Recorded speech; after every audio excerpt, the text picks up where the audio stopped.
I know you guys have some things you got to do. Hey, Carlos, can we get the link for Twitch?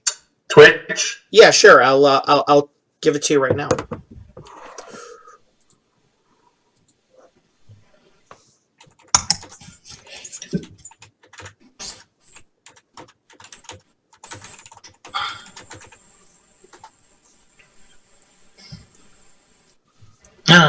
Are we missing the VMAs right now?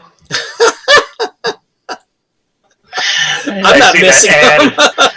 No, not at all. I just see the ad on the Twitch thing. Carlos, what do you know about Gabbin at Lord's Peak Haven? Gabbin at Lord's Peak Haven is a chat. It's a chat that's run by one of my good buddies, Lord Gasumba, who's a Twitch streamer.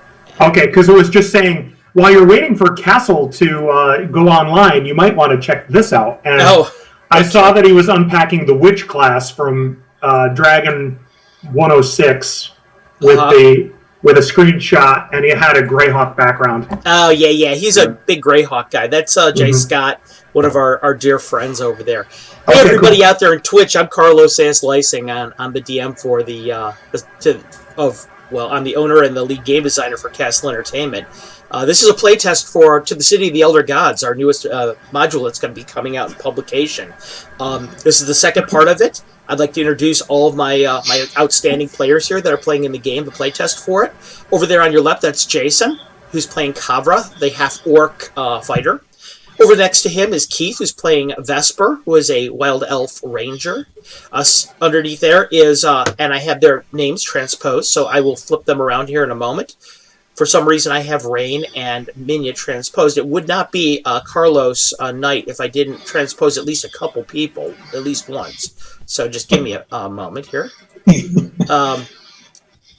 Yeah, we have over there in the middle of our screen, who's in a blank spot now that I'm moving around, is... There we go. There's Steve Fritzma, who's playing Rain, our halfling druid thief. And over there on the right, that's Todd, who's playing Minya, who is our male human magic user. Gentlemen, without too much further ado, for those of you who are tuning in tonight, thank you very much for watching us. You guys may remember that we were... our group had, at the behest of their patrons, the Circle of Eight, had investigated the magical symmetry in front of the unopenable doors in front of Mauer Castle. And in doing so had been transported to some fell, strange location in pursuit of the magic user Eli Tomarost, an old villain of Mordenkainen's who he encountered through Mordenkainen's fantastic adventure. Our player characters have found out that the entire dungeon seems to be flooded in at least a foot of water. There's overgrowth everywhere, the seaweed tinged with salt all over the walls. Things live in there, these horrid little creatures. Kavra investigated them at one point in time, and one jumped out at her and was swimming through the water and looked like it wanted to get her leg. It was something like an oversized rot grub. But fortunately, the group they were fortunate enough that Mordenkainen gave them a carpet of flying to use to get to the location. They have been wise enough to board this carpet of flying, and as you can see on our map, the carpet of flying is where they are all on top of at this point in time. They're floating about a foot, guys, would you say, off the water surface? Mm-hmm. Okay. About a foot off the water surface. When we last left them, they were surrounded by this echoing throughout the corridors, throughout this the scent of seaweed thick in the air and the salt of the waters. There's an eerie laughter like hyenas all around them that's kind of echo. It's hard to tell where it might come from. It's this madcap whippoorwill laughter that just kind of menaces the air all about them.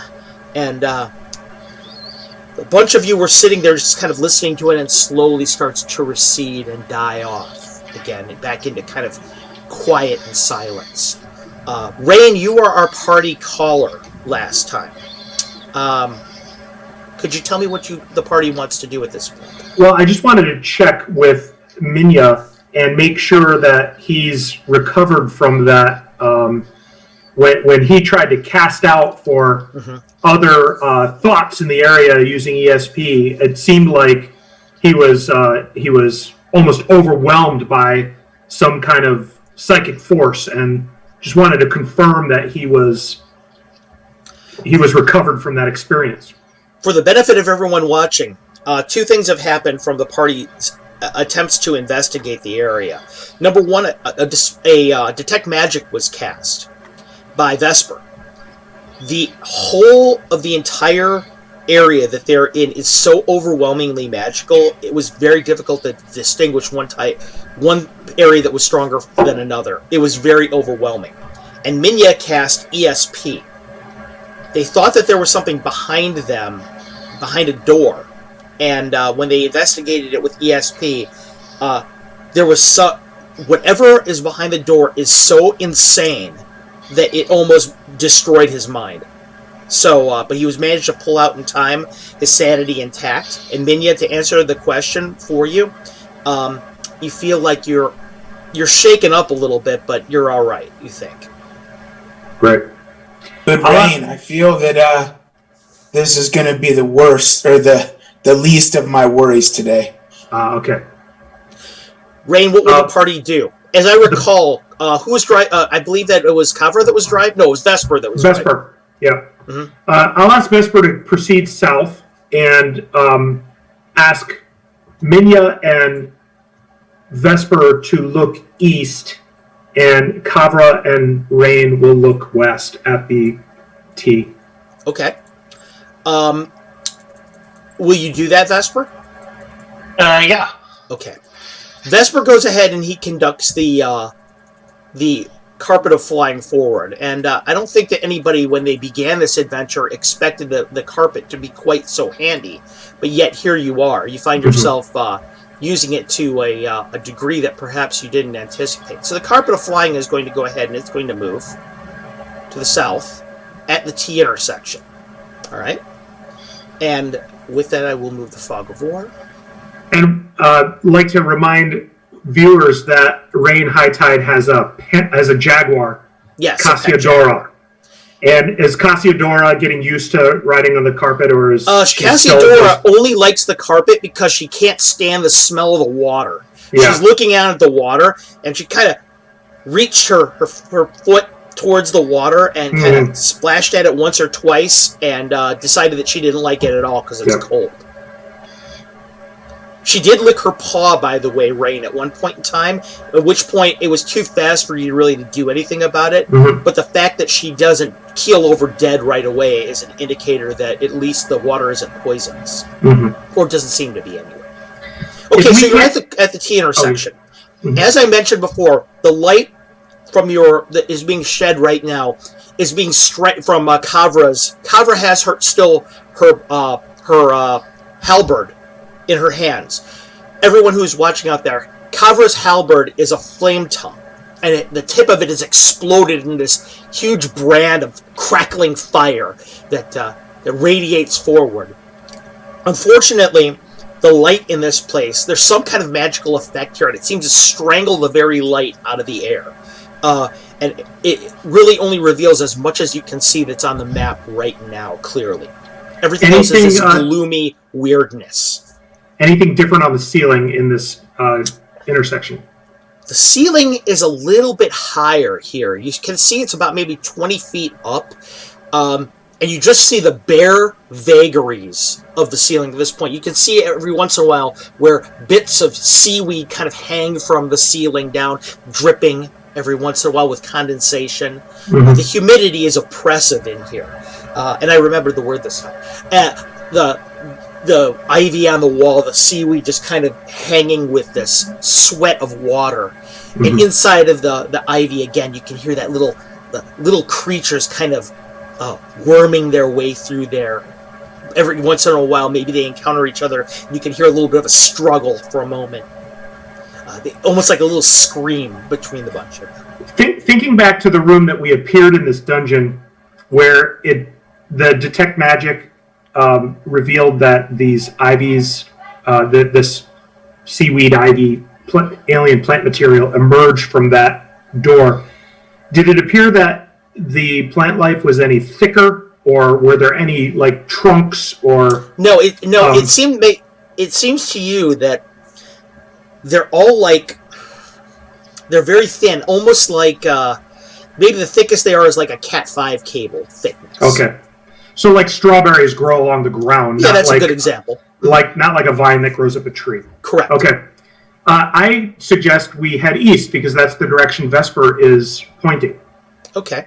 Vesper, you'd like to head east then? Sounds good. I will proceed cautiously Vesper, downward. how quickly is the carpet going to be moving? I mean, at probably like a walking pace. Okay. Vesper, you then continue forward with the fog of war moving with you. And as you do,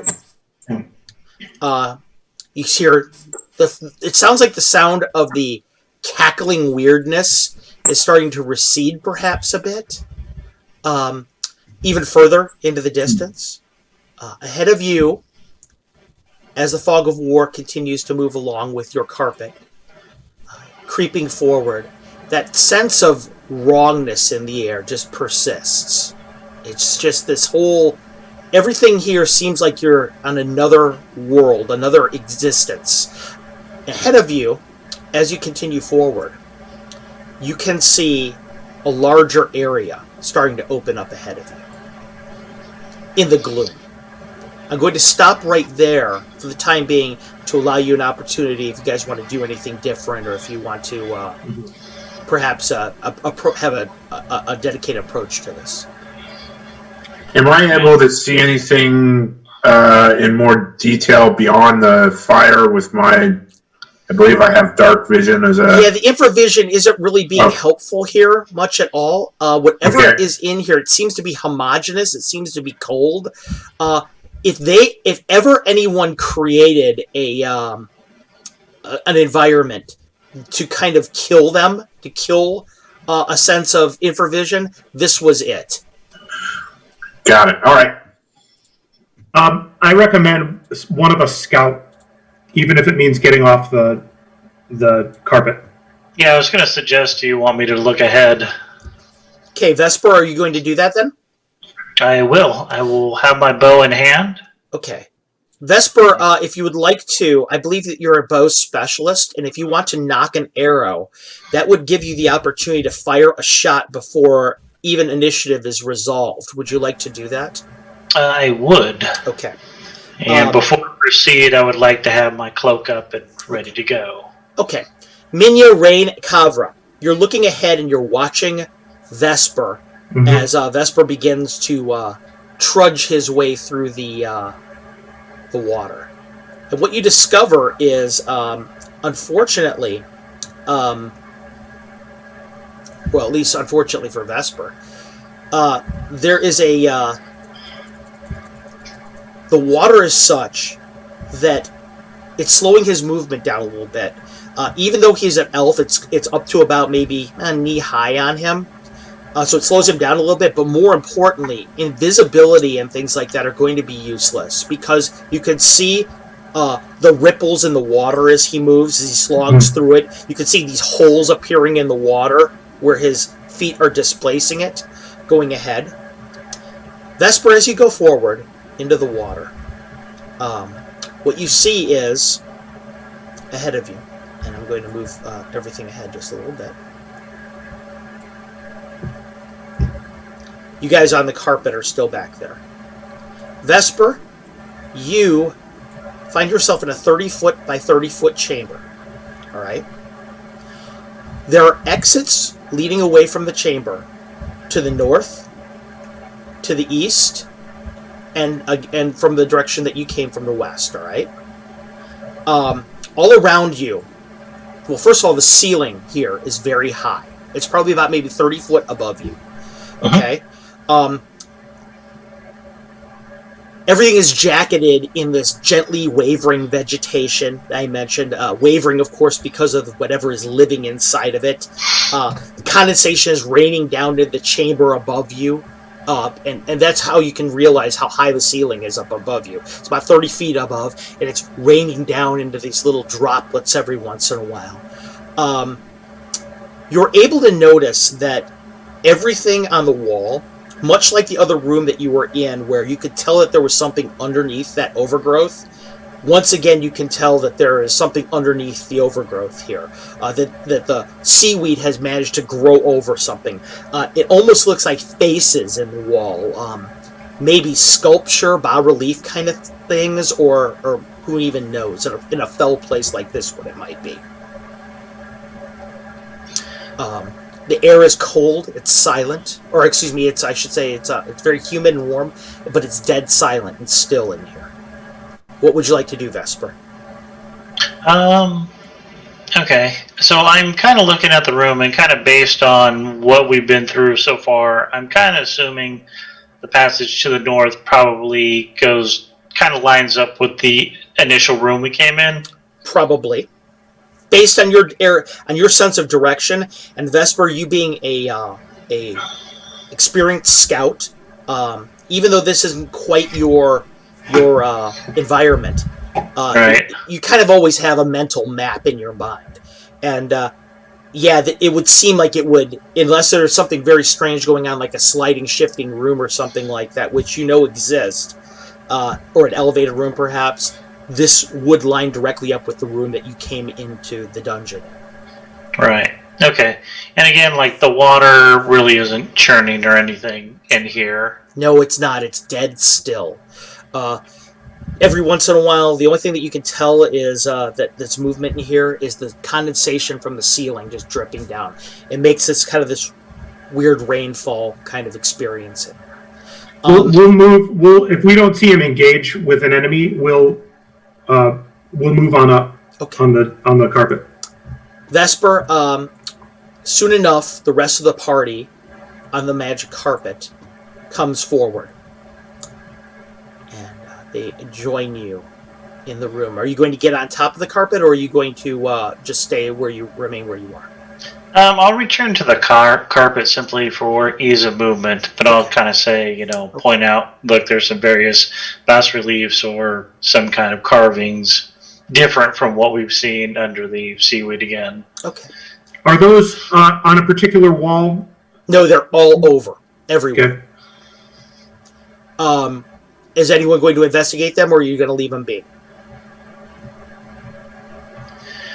There any idea? After our last encounter, we just leave them and keep moving. Yeah. Yeah. Is there any giveaway on those things might be there again, like movement or anything? Yeah, there is something that's in the walls. Now, whether it's the same kind of creatures, it's impossible to tell right now, but there is definitely something that is alive in there. We're after Eli. Let's, there may be something in here we need later, but let's explore our open options. Got it. Sounds good. Okay. I think we keep heading east because I think you're right. If we go north, it's back. It could be stuff we need later, but east seems to be further up and further in. Still conducting the passage at about a walk, a human's pace? Correct. Okay. You continue to do this, conducting the carpet forward, just like you are suggesting you would. Same speed. And as you go forward, nothing seems to happen out of the water. There's nothing that leaps up at you. We're waiting for the drop of the hat to be attacked, all of you. As you go forward, there's some kind of perturbation on the north wall of the corridor. And as the carpet continues to go forward, to your surprise, what you're able to see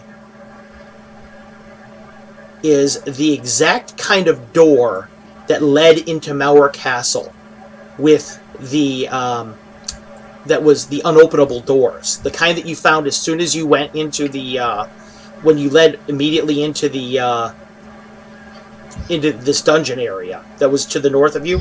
There was another unopenable door there. This is that strange glowing violet metal? Yes, it's that strange glowing violet metal that's there. Mm-hmm. It stands there just absolutely resolute and unmoving. And there's no hinges, no handles? No hinges, no handles. Mm-hmm. There is, it's just this plain face of metal. Now you know it to be a door, having spoken to Morgan Cannon.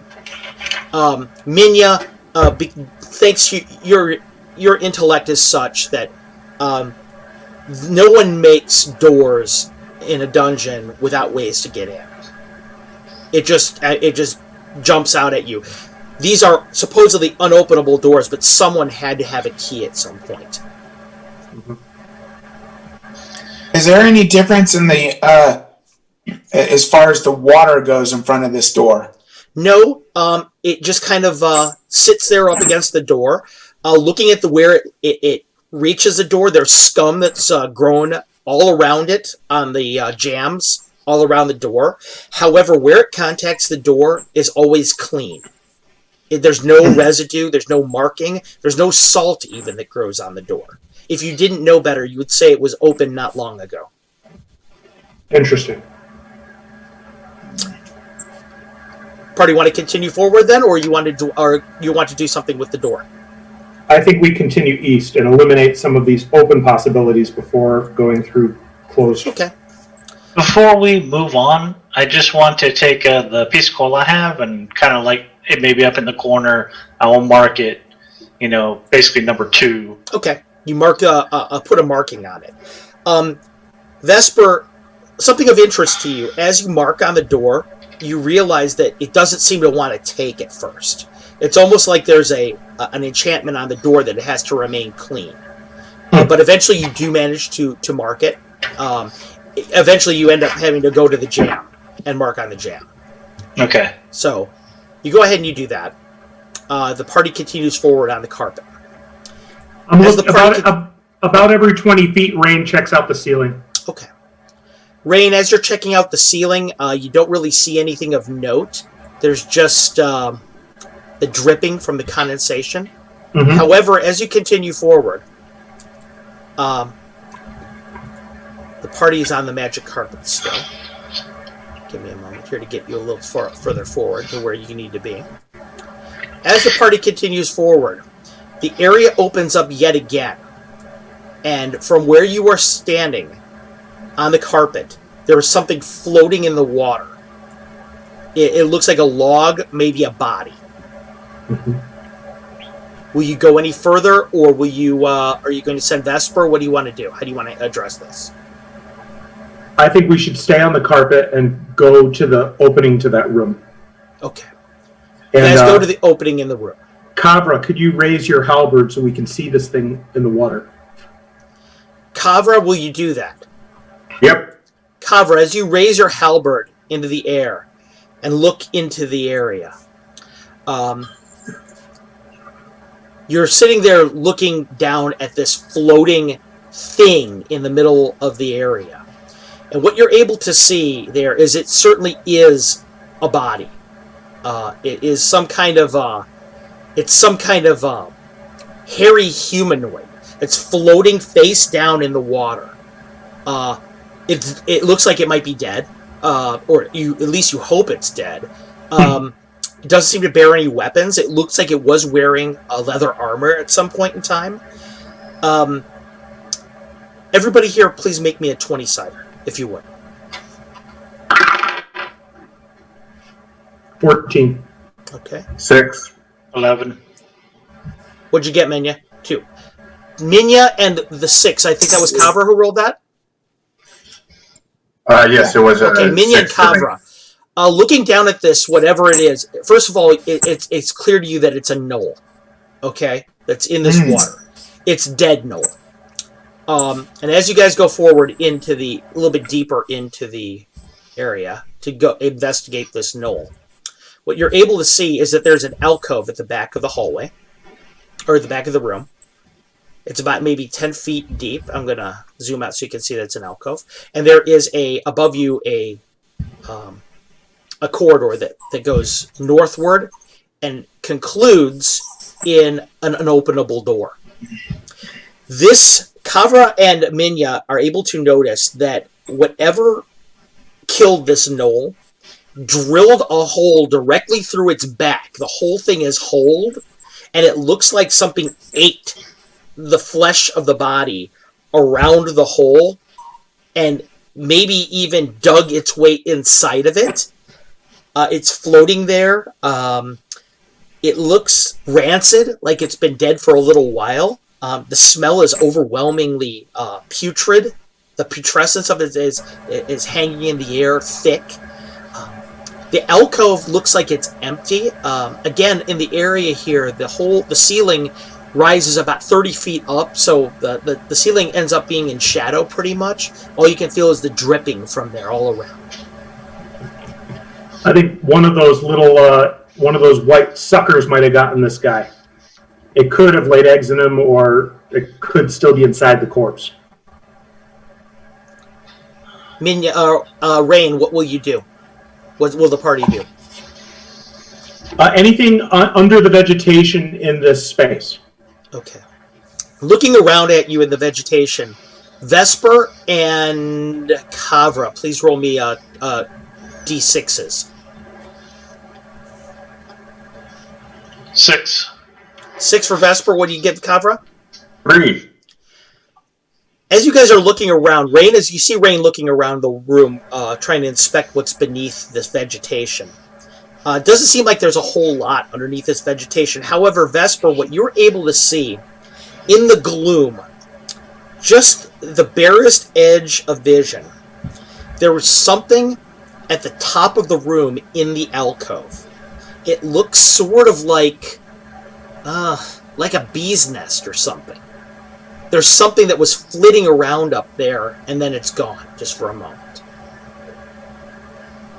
All right, I will point that out to the rest. There does seem to be some kind of hive or something up in the alcove. I'm going to use my identify animal plant and see if it resembles anything that I'm familiar with. Well, you know that there's some bats back in the Immediate jungle that make nests like this, hanging nests, but that's really the only thing you can think of. What you do note, is, Rain, by looking down at that body again with that kind of thought process in mind, is that certainly looks to you like something has laid eggs in it. Mm-hmm. Yeah, that thought, whoever had that thought was probably on the money with it. Do you want to go any closer to this hive area and investigate it, or will you continue on? How does everybody feel about the old Wand of Frost just cooking it from space? Nuke it from orbit. Not It's the only opposed. way. Yeah, Exactly. that's the old Aliens 2 reference there. Okay. Remember, rain is basically Newt. Yeah. Yeah, that's true. So I mean, it is on brand. So maybe you're going to go a little bit closer with the wand, right? They come out at night mostly.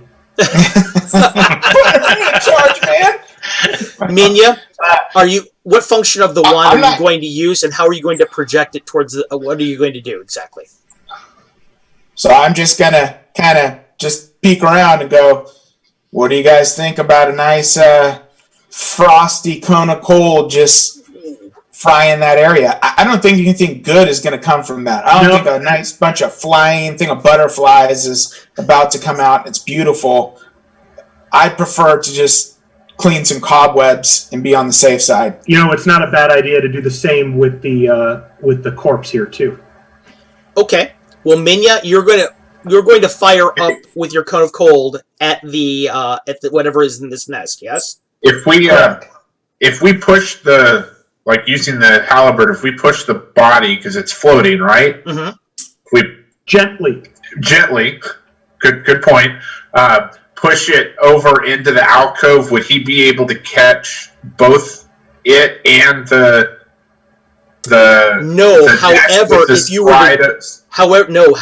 were to do that, Cabra, it occurs to you that you could light the body on fire and float it over there and get a very good look at what it is up there. I will do that. I don't know. I don't think I need to know that badly.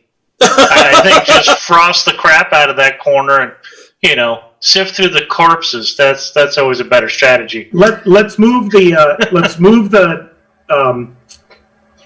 flowing carpet north a little bit and very gently push the dead knoll into the alcove. Okay. And then freeze the heck out of that alcove. Okay. Kavra, are you going to light it up, or are you not going to light the dead knoll as they push it into the alcove? Can't You're hear you, muted. buddy. Yep, light it up. so that way I can see to help us. At least if there's something comes out of it, we'll be prepared. Carver puts the halberd down onto the thing's back, takes for a second. The thing starts to catch on fire, the back of it. It's starting to lick and crackle the fire in the air. You smell burning hair for a moment. Carver uses the end of the halberd and pushes it into the corner. And when you push the thing into the corner, as it starts to float over there like a torch, above in the air is this, right at the core of the ceiling, the union of the wall and the ceiling, there's this sack that has been made there. It almost looks at first like cobwebs to you, but then you realize it's not. It's actually made of flesh. This pulsating gelatinous flesh that looks like it's covered in pustules. I mean, you had me at sack. Yeah. You're going to fire with me right away now? You're going to fire right away? I think that description would be. I probably wouldn't listen to the rest of the group at that point. Is that maybe you start to see this gelatinous protoplasm. He puts his wand up into the air, speaks the command word. Instantly, all around you, every one of you feels the temperature drop by about 40 degrees. The whole air, all of your breaths become these cones of frost. Minya's eyes go this brilliant blue. The air between her and the top of the ceiling becomes this cone of ice and snow and frost. This whirling maelstrom explodes out of the tip of the wand. Ice begins to form all around on the ivy. The whole water, you can start to see parts of the water even on the surface of it starting to go a little bit icy for a moment. Something at the top corner of where that protoplasm was screams this horrible scream like an infant being stabbed with a steak knife repeatedly. This horrible keening wail. Minya, roll me 8d8, please.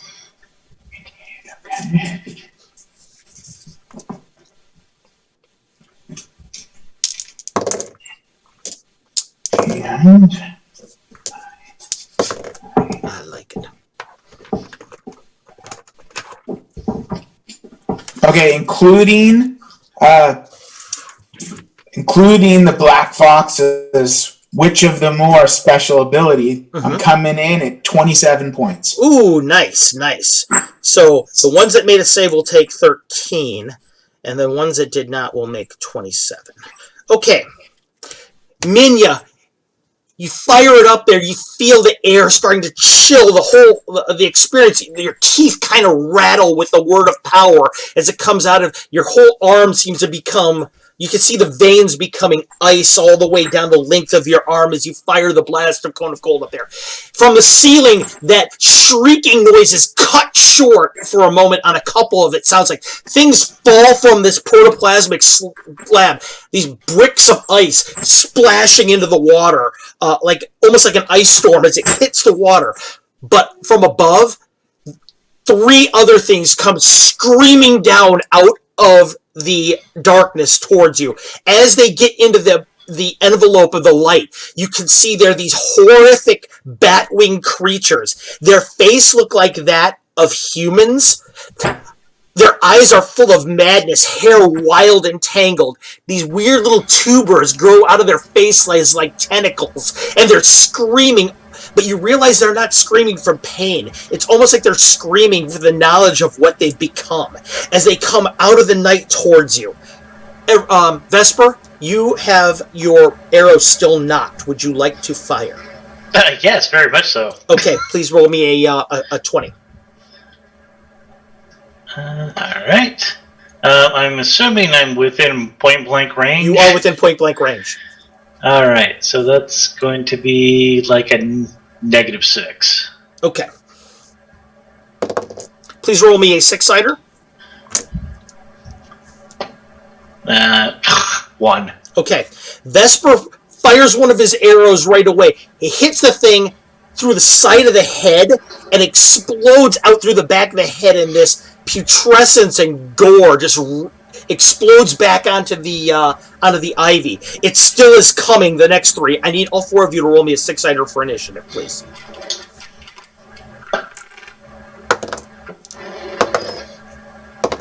Oh, terrible. Rolls, please, guys. I got 1. 1 for you, 1 for Rain. What do you got, Kavra? 3. 3. What do you have, Vesper? 1. Oh my goodness. Do I roll separately for Cassiodora? Yes, please. Good. 5. Oh, that's pretty good. Okay. The first of them is going to, who rolled a 6, is going to attack Vesper. Vesper, your armor class is? It is 3. Okay. The first creature comes screaming down out of the sky at you, rips past you. You feel it rake with these sharp claws on the side of it. Seems to rip through your hair, but it just barely misses you. It is Cassiodora's turn. What are you going to order her to do? How close are these things still on their way to us? They're on their way to you. Okay. I'm going to ask her to defend me. Okay. Now it's your turn, Kavra. Oh, take that back. It's Vesper's turn first. Then Kavra. Okay, so I guess the one that just passed me, I'm going to put 3 arrows into it. Please roll me 3 20s. Please roll 3 20s. Let's see. That's not going to be the best of hits. Let's see. That's going to be AC2 is the worst. Okay. Vesper, you guys all watch Vesper's hand reach to his quiver. It's almost too fast to follow. 3 flights are in the air with this dull hum of his bowstring back and forth, just ripping through the air. Please roll me 3d6, Vesper. All 3 of them hit. Awesome. All right. That's going to be 9, 10 points on the dice. Okay. And if it's live, that's 3 save versus spells as well. Right. Vesper, the first one hits part of the wing and you see it tumble. The second one of them comes right through the chest of, like the breast of it. It hits the side of the wall and plummets down into the water, disappearing. Now, if Kavra, it's your turn. There's 2 I left. could, but it wasn't bothering. All right, so I'm going to take a swing at the first one With your halberd. Go ahead. with the halberd. I believe that you actually have 2 attacks in this round, correct? That is correct. Okay, please So roll I'm me gonna 2d20. Well, I'm going to swing at one of them, see what happens. Okay. So that's an AC2, Okay. but that is not taking into account the additional bonuses if, for example, they are regenerating, undead, etc. So I'm Correct. thinking that's going to be better. Mm-hmm. Kavra, you guys see, takes her halberd and swings through the air at it. And she manages to hit it pretty much square. Roll me 1d10, Kavra. All right, so I have a 2 on the die plus my base bonus. My base damage is an additional plus 8, so that's 10 plus whatever the additional modifier for the above plus 1 effect. All of you see Kavra swing her halberd through the air. The fiery brand, the light just kind of goes with it as she swings it. Hits the thing. It explodes into cinders as she hits it. Her strength is such that it just slings the thing through the air. It hits one of the walls, tumbles flaming through the air, hits the water, and you just hear it extinguish with this hiss of steam as it hits the water. The next one, it's its turn, and it will attack. I still have a second swing. Oh, yeah, I'm sorry. You wanted to use it? Oh, yeah. I'll Okay, swing go at the other one. I thought you were waiting on it. Sorry, my bad. No worries. Yeah, if I can swing now, I will swing now. That's AC 3 without the additional modifiers, and we're at 12 points of damage between the dice and the plus 8. Wow. Okay, Kavra again takes, as she hits the one, she continues to follow through with the halberd and slices another one. This time you can hear it split in half. It's almost like hitting a piñata. The whole thing kind of explodes in this rain of of cinders and putrescence as it hits the water. The air around you is quiet. It's still. Nothing is moving in the air. And you start to hear the giggling again through the air. Somewhere deeper, now that you can actually hear where it's coming from a little bit. It seems like it's coming from that north corridor. Okay. The sound of whatever you've done, all this action, seems to have gained its interest. Up above you, because of the Knolls firelight, you can see that sack, that nest of whatever it is. None of you, especially Rain, this is not a natural creature at all. These things are horrors that you've never seen before. They look like they've been mutated. They look like they might have once been creatures that would have been recognizable, but now whatever they were is long gone. The air, like I said, is quiet and calm. What will you do? I want to... Rain's curiosity is getting the best of her, and she just wants to flip one of these bat creatures over in the water and just examine it a little bit. They are all the bat creatures that are there. They're all underneath the water at this point after you killed them. And there are a few of them that are intact. The ones that were iced up by Minya's first attack are in the water. In fact, I take that back. They're in ice, so they're bobbing to the surface at this point. So it wouldn't be that hard to bring one over to you, to drag one over with your staff if you want to do that. Yeah, I'm not going to spend more than 30 seconds. I just want to looking at try to see if there was any. Are they wearing anything? Because if they might have intelligence, then there might be something up in their lair. Looking at it, it looks to you like they look horribly mutated, but the faces are very humanoid. Mm-hmm. It looks like they might have been infants, maybe. Children. That were just horribly mutated into these awful, terrible things, which implies to you intelligence. Okay. They failed Cupid school. Yes, they did. They failed Cupid school badly. I think since the coast is clear, we should poke around in their little womb up there. Okay. With something long. Will you do that, Kavra? I believe you are the one with the long pointy thing. Yeah, I will do that. The group will have to, in order to get to that 30-foot ceiling area, will have to use the flying carpet to levitate to that area. Mm-hmm. Will you do that as well, Vesper? Yeah. Okay. I will direct it up that way. I mean, I'm assuming I can even make it shift, to make it easier to Kavra to reach. Which you can. Kavra, as you get closer up into the area, with your halberd there, you're kind of poking around, you definitely see things stuck in the nest. It looks to you like you can see something glittering, something blue glittering. There is some kind of a weapon stuck in there. And there's something metal in there as well. I'm going to take this time to quaff a potion. What are you going to quaff? I'm going to quaff my potion of flying. Okay. Minya quaffs the potion of flying. Minya, as you do it, you can feel your whole body seem to be light. It feels like your bones just went hollow.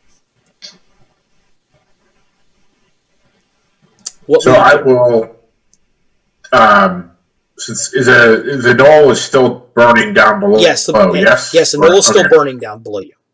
So I will I will turn off the flame. Okay. Of the halberd and see what I can do to use it to pull this stuff free and hopefully not have it fall down into the water. I just remembered something. Go ahead. Rain has a rope of entanglement. Mm-hmm. Before you do that, Kavra, I might be able to have my rope grab that stuff and pull it onto the rug, and then there's a little less risk of it falling into the water or into the flames. Good plan. Good plan. Rain, what will you? You're going to command the rope to snake forth up to the ceiling. Yes. Rain's rope of entanglement, as I mentioned before, was painted like a serpent. And so as it begins to writhe up towards the ceiling, it looks very much like a snake creeping through the air as if induced to movement by this by an invisible piper. Mm-hmm. It creeps up towards the ceiling, and finally it stops right at the edge of the sack. You see its tongue in the form of a filament kind of loop out, snakes out a ring out of it, and drops it onto the flat of the rug. Okay. It begins to continue to do this. As it gets to another one, the bigger object in there. Oh, and by the way, the ring that you see in there, it is silver, and it's got a blue stone in it. That is obviously what was glimmering. It looks like an amethyst. As it hits the sack and pulls that bigger object out of there, it snakes it out of there, but in doing so, such is the size of this object that it tears part of the sack, and you just see this awful substance like vomit start to come out of it, rolling down to the ground, and inside of it, to your horror, you can see it's filled with eyes and lips and tongues and all kinds of, looks like human organelles that just pour forth in this stream of gore into the water. As it comes back down, it snakes out a hand axe. Okay.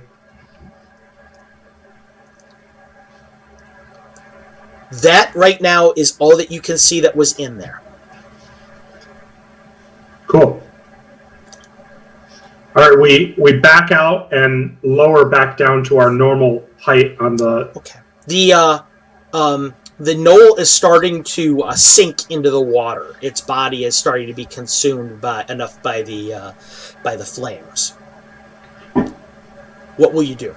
The other thing that whatever it was is still floating in the alcove inside of its icy prison. I recommend we not search the knoll. Is there any concern about smoke off that knoll? Looking up in the air, such is the size of this place that it is not a concern yet. If you were to continue to burn things in here, it would be. Okay. But not yet. What will you do now? Rain will put the ring in her pouch. Okay. Her storage pouch. Yeah, the ring is warm to the touch. It's from the condensation and the humidity. It feels it's made, whatever material it's made of is very light, but that's all you can tell about it right away. You go ahead and put it in the pouch. Do you have the ability to identify objects? I do not. Okay. Does one of you who fights on the front line want to, or do any of you have a proficiency with this hand axe weapon? I have no need of it. Mm-hmm. The group is now on the... I'm capable with a hand axe, so I'll put it on my belt. You never know. Okay. Kavra, the hand axe, looking down at it, being that you are half orcish, you can tell it's of Knollish make. Of interest to you, I need you to roll me a 20. 6. You've been around long enough, and you've adventured long enough to be able to tell. This is the kind of hand axe that is used by the Knolls of the Aberrals Mountains, which is the mountain range in which Mauer Castle is. It occurs to you that these Knolls probably came to this location from the mountains. They somehow managed to get here. Okay, I recommend we head Kavra, north. I can't hear you. Yeah, I'll share that with the rest of the party. Vesper, make me a 20. Right. 16. With that information in hand, as you think back to all the tracks that you saw that were leading to the great geometry in which the Octic took you to this place, those footprints very well could have been Knolls, and if they were Knolls by maybe 2 score. Mm-hmm. All right, so it implies to you maybe that somebody took their army in here. Yeah. One less to deal with now. Yeah, so we could have several more of these out there. Okay, Rain, where are you guys going to move to? Let's slowly, at walking pace, head north. Okay. Heading north with the magic carpet. Your magic carpet, I'm going to put you right in the middle of that of the doorway there. And as you do, you guys see an extensive hallway ahead of you. I'm going to move that into the middle of the screen. This is what you see. Ahead of you directly, another unopenable door. Mm-hmm. To the right of you, there is a hallway that goes forward to the north. And a little bit further down, you see what you think looks like a door. It's hard to tell. Then there is a corridor that breaks off to the west. What will you guys do? Has any of the vegetation changed? No, it seems ever present. Okay. What will you do? I always like covering areas that we've been already. Especially, well, yeah, so something doesn't sneak up behind us. I recommend we head north and then go west. And Vesper, could you please mark that door as we pass by it? That is my plan. Vesper, you go ahead and you do that. You mark the door.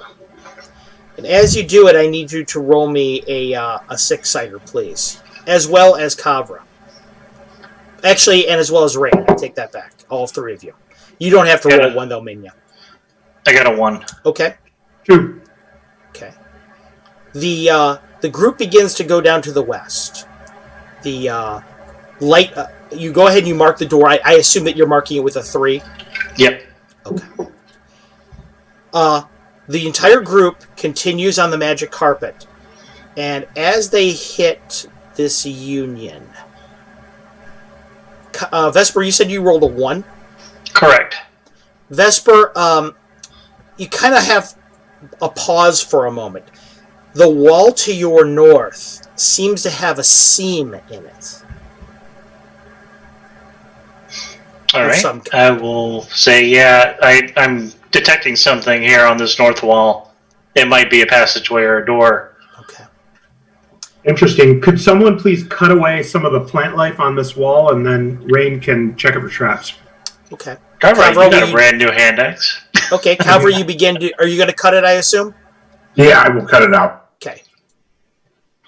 You go ahead, and as you do that, and Rain, Vesper's instincts are correct. There is a secret door that is there.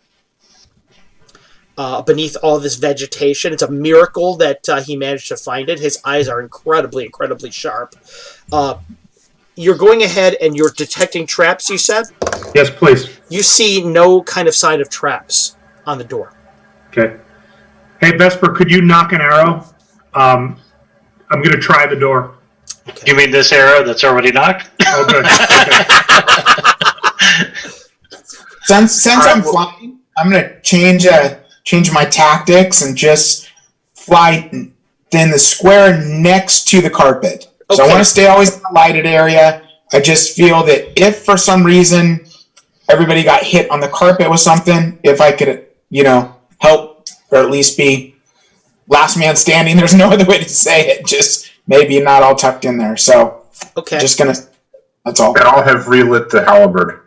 Vesper, he knocks the arrow. Minya is flying to the side. Minya, while you're flying to the side, could you tell me what weapon, if any, you're going to have prepared?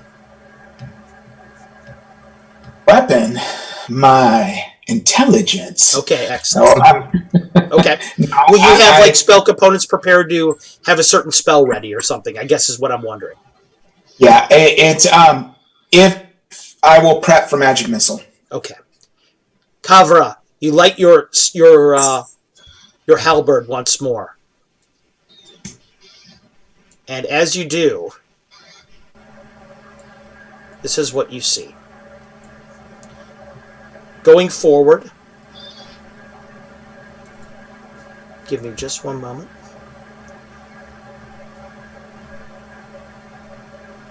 There we go. I knew there was something going on there. All right. You go ahead and you move forward. Going through the secret door, you see no kind of trap whatsoever. It's just an unlit area ahead of you. And as you get into this unlit area, the darkness is so palpable in here, Kavra, that you can't even see, you can barely see the flame. It's flickering in the form of an outline around you. That's okay. it. The air is just swallowing darkness completely. Ahead of you, you sense that the walls are all around you, very close. You can tell that because of the condensation, the air around you. You get the sensation that things are all very close to you. What will you do? Is infravision any useful here? It is useful only because you're so close. You can see ahead of you. It looks like there is a wall ahead of you, maybe 10 feet, and just to the left and right. It's like you're in a small alcove. I'm going to use Speak with Animals. Okay. And see what Cassiodora can see with her feline eyes. Cassiodora, in the darkness, looks up, and she says back to you, and all of you guys hear this kind of almost a growling, kind of a chirping sound when Cassiodora speaks to Rain. And she says, the crawling things are gone here. The walls, they don't crawl. I can smell nothing in the air. But there's something past that wall ahead.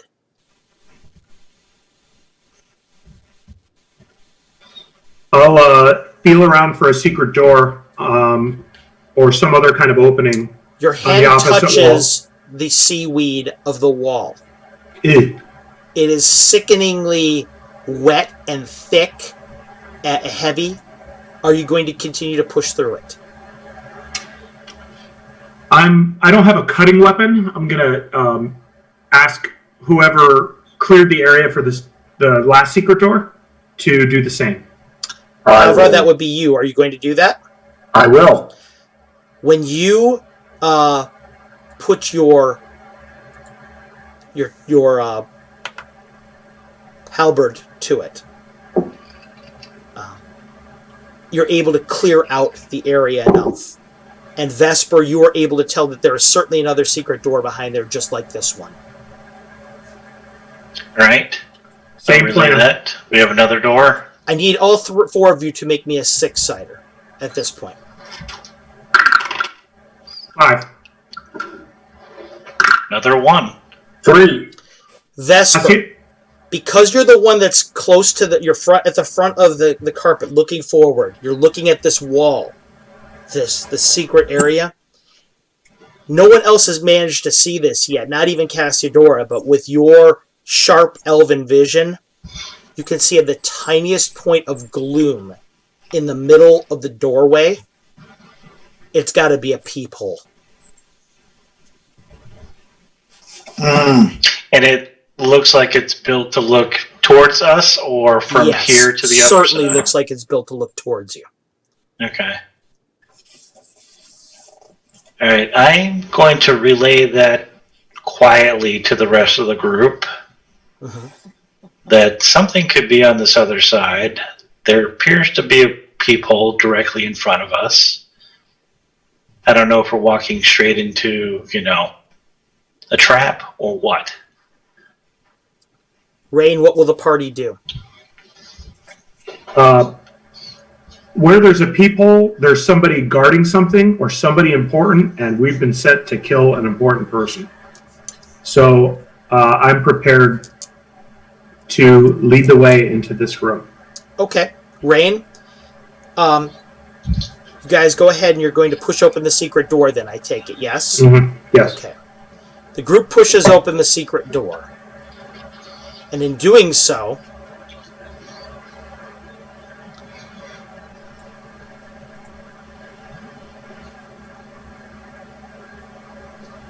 give me just a moment here. You see ahead of you a 30 by 30 area. And hold on just for a moment here. Got to get my fog of war to move appropriately. You guys know where the secret doors are, so I'm going to go ahead. I'm going to hide those again. That's fine. Your group goes ahead with the moving forward. And what you see ahead of you is a 30 by 30 room.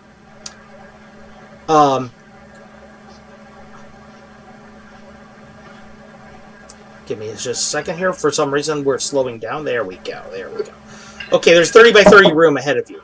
Alcove to the north. Alcove to the west. In the middle of the room, there is this shaft of light that radiates down from the ceiling. It's about 5 foot wide. In the midst of it, you see a gnoll that is in there. He's frozen inside the shaft of light, writhing, looks like he's in agony. Looks like he's screaming, but no sound comes out of the shimmering tube. And right away, Vesper, you're aware that the light from the shimmering tube is the gloom that you were seeing through the peephole. Surrounding this light, the shimmering light, you manage to see a group of gnolls that's there. They're grinning out of the darkness at you. These hideous, drooling gnolls, but much like the gnoll that was dead on the ground before, you can tell that these gnolls are different. They've got this horrible tubers that are growing out of their face, that mutated kind of look that they've had. It's just this. They look like they've been undergone some kind of horrible transformation to something different, something more than they should be. As they look out of the darkness at you, you can see that all of them are armed with hand axes and bows. They stare out of the darkness, and I need you all to roll me an initiative check. Is there still the plant life on the walls in this room? Yes, there is. It's everywhere around here. 1. 1. 5. 1 for Vesper. What do you have, Rain?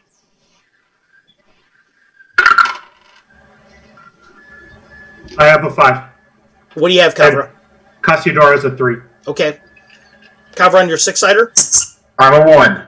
Okay. Okay, well, your group has, there's a 5 among you. Who was that? Rain. Rain, you may go first. What's your move? She goes into spell motions. Okay, what's the spell that you're going to cast? She's going to cast Entangle on the walls to grab the Excellent. gnolls. You begin to cast Entangle. Minya, what'd you have? You had a 1, you said? 1. Okay. Carlos, sorry, do I get a free shot? Yes, you do, and I will resolve that in just a moment. Okay. Go ahead, and you know what, you might as well do that right now. Go ahead and resolve that right now. All right. That's gonna be. Are they within point blank? Yes, they are within point blank, and I'm going to put them on the screen just in a moment. All right. So AC 0. Okay. AC 0. The first of the gnolls, you loose an arrow. It comes out of your bow like a thunderbolt and hits one of them. Go ahead and make me a D6.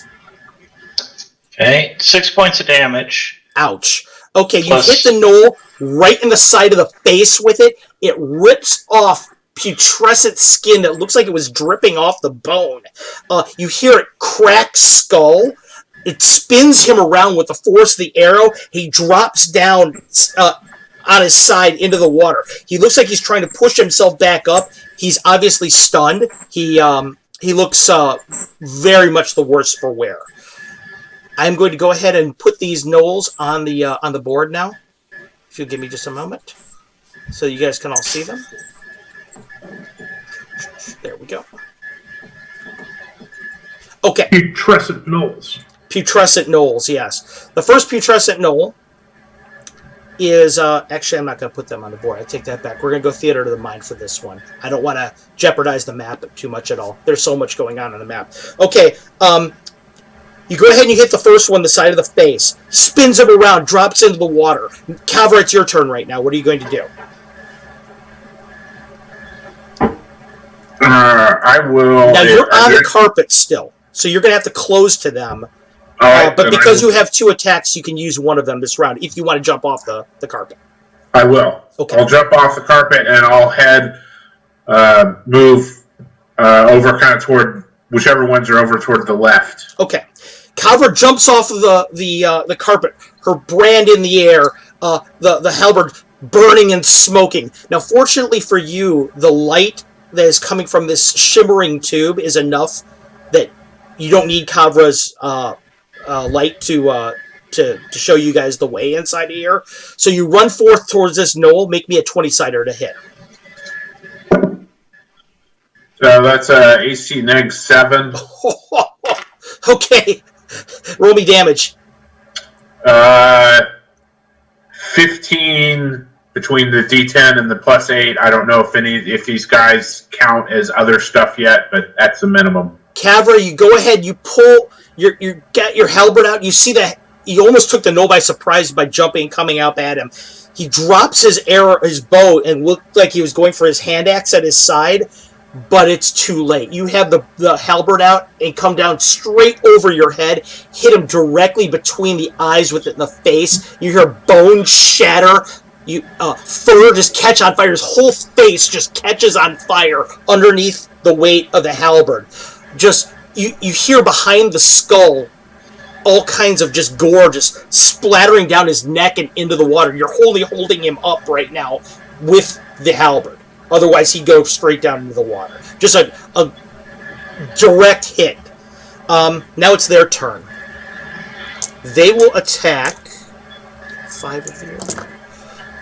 The first one at the back is going to attack Minya in the air. Thanks, Greyhawk Mike. I love it. What's your AC, Minya? 1. Okay. The first shot with a bow misses clean over your head. The second shot hits you pretty square in the shoulder, actually. Take 4. Blood, you feel like it just started to roll out of your shoulder. One of the other gnolls starts to giggle and laugh. Just this horrible madcap laughter. It makes the entire room start to swirl and whirl around you, almost like you're drunk for a moment. Almost like the whole world is starting to, the shapes and colors of it are starting to spin. I need all of you to make me a saving throw, please. Whoa. Wouldn't be a charm effect, would it? No, it is not a charm effect. It is a mind affecting effect, though. So underneath your saving throws, if you have a bonus to mind affecting spells, please let me know. Nah, just sleep and charm. Okay. Yep. Mm-hmm. Rain? 9 + 2, 11. Okay. And that is a make on saves versus spells? No, I need a 12. Okay. What do you got, Minya? Rolled a 16. The 18 intelligence. Minya, you succeed. You succeed on that. Go ahead. What do you got, Kavra? I needed an 11. I got an 11. Oh, nice. So what do you have, Vesper? No, fail. Fail. Cassiodora? Cassiodora, I will roll for her. Cassiodora makes her saving throw. I need both of you, Vesper and Rain, to roll me an 8-sider. Oh, yay. 5. 5? 2. Okay. Vesper, the whole thing is just so captivating. The sound and the lights and the room swirling, you just kind of are just experiencing it, just kind of freezing in place there. Rain, on the other hand, you start to get filled with this bloodlust, this rage. It's starting to fill through your whole body. You just want to kill something around you. It's hard to really... it's impossible to control you. You've just got to strike out at something, the closest thing to you, which happens to be either Cassiodora or Vesper. What are you going to do? Cassador or Vesper? Vesper. Roll me a 20. Sure, favor the cat. I rolled a 19. Sorry, Vesper. Oh. Gee, Roll me a thanks, 6-sider Red. for damage. 3. Vesper, take 3 points of damage as you're hit. Something hits you, but you barely feel it. You're just kind of frozen in place. Just everything is so beautiful. These colors and the lights. Meanwhile, the last of the Knolls fires, and he's going to go at Kavra. Miss and hit. Kavra, take 4. An arrow hits you, just basically glances off of your shoulder, part of your armor. Really no big deal. Minya, it's your turn now. What will you do? So I'm going to focus on a particular spot that is, I'm trying to do all the mathematical right now. The goal is to launch my frost fireball. My fireball at the very back of that room so that the wave of it just comes to the front of the carpet. Right. You're not messing around. No, this is all bad. I've already pre-rolled damage too, so I've been just sitting time and just roll. So remember, so the extra I didn't roll that amazing, but since I was trained by the witches of the Black Moor, I do get an extra little spiff there and anything that's chilly. So 44 points, and I mean right at the edge. Like I'm looking where those guys are. I'm more wanting to focus on hitting them and not so much. I mean, I know I'm going to hit that light, but I'm nervous maybe that light could suck the energy or not do anything. Minya begins to cast her spell. Vesper, you're frozen, so you have nothing to do right now. It would be Kavra's attack right now. And since Kavra is off screen right now, I'm going to resolve her attack. Using her intelligence, she sees that you're about ready to go incoming with a spell. So she falls back slightly over towards where the carpet is and holds her position. The frost ball, you guys see Minya reach into her pocket. She's got all these seeds, these plant seeds in her hand. It looks like things from the tundra. And she throws them in the air in front of her and blows a cone of frost at it. It coalesces into this small pea-sized ball that arcs towards the back of the alcove, and it explodes forth into this instant blizzard all around you. The entire room of the temperature seems to drop precipitously, but almost like 100 degrees. You're instantly, almost all of you feel like you're frozen in place. Just whirling snows everywhere. You hear these Knolls laugh, or just for a moment maybe get cut short. Winds blow Arctic blasts down each one of the corridors. The secret door blows open behind you. This ahead of you in the room, where you didn't even know one existed before, a secret door becomes apparent, and it blows wide open from the force of the blast from Minya's snowstorm instantly there. The whole area just turns into this massive blizzard for a second. And then when it's gone, all you see is the ground beneath you. The water is frozen solid all around you. You see the Knolls all standing there in various positions, frozen dead stiff. The walls are everything is frozen all around you. It just looks like a winter scene all around you. Above, from the condensation that was there, it's turned into snow falling down slowly. The light in the middle of the room is shimmering up and down in this column still. The knoll inside of it is untouched. However, everything else in the room is dead. I will take a moment to just feel at home for the brief moment in all this madness. The chill, the cold, the snow, and all of this. This is a beautiful moment. The power of winter being conveyed right through your body into this room like that. You becoming this conduit for the fury of the season. The turn of the season is just is reverberating inside of you. It just feels so natural and so and so calming, really. Vesper, with the death of the sound in the air, your senses have returned. Kavra, you are standing ankle deep in ice right now. You're not able to move right now. You're kind of frozen into the ground. I'll flip the halberd around and start using the flaming blade to super easy break, to get. slash, it cuts through there ice. Like the literal knife through hot butter. The hot knife through butter.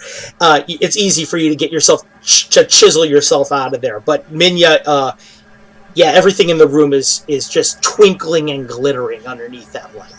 The knoll suspended in that shimmering tube of light is still there, screaming, but no sound is coming out of it. Rain congratulates Minya on a magnificent job on what could have been a very threatening position. Rain, something about Minya's magic, you being a druid, it's actually the most natural magic user magic you've ever seen. Mm-hmm. It seems like it's born of the world. It's a good magic. Yeah. So, just a mechanics question a minute. Okay. Was Rain far enough into her entangle spell when the madness hit her that spell was fizzled? It's spoiled. Got it.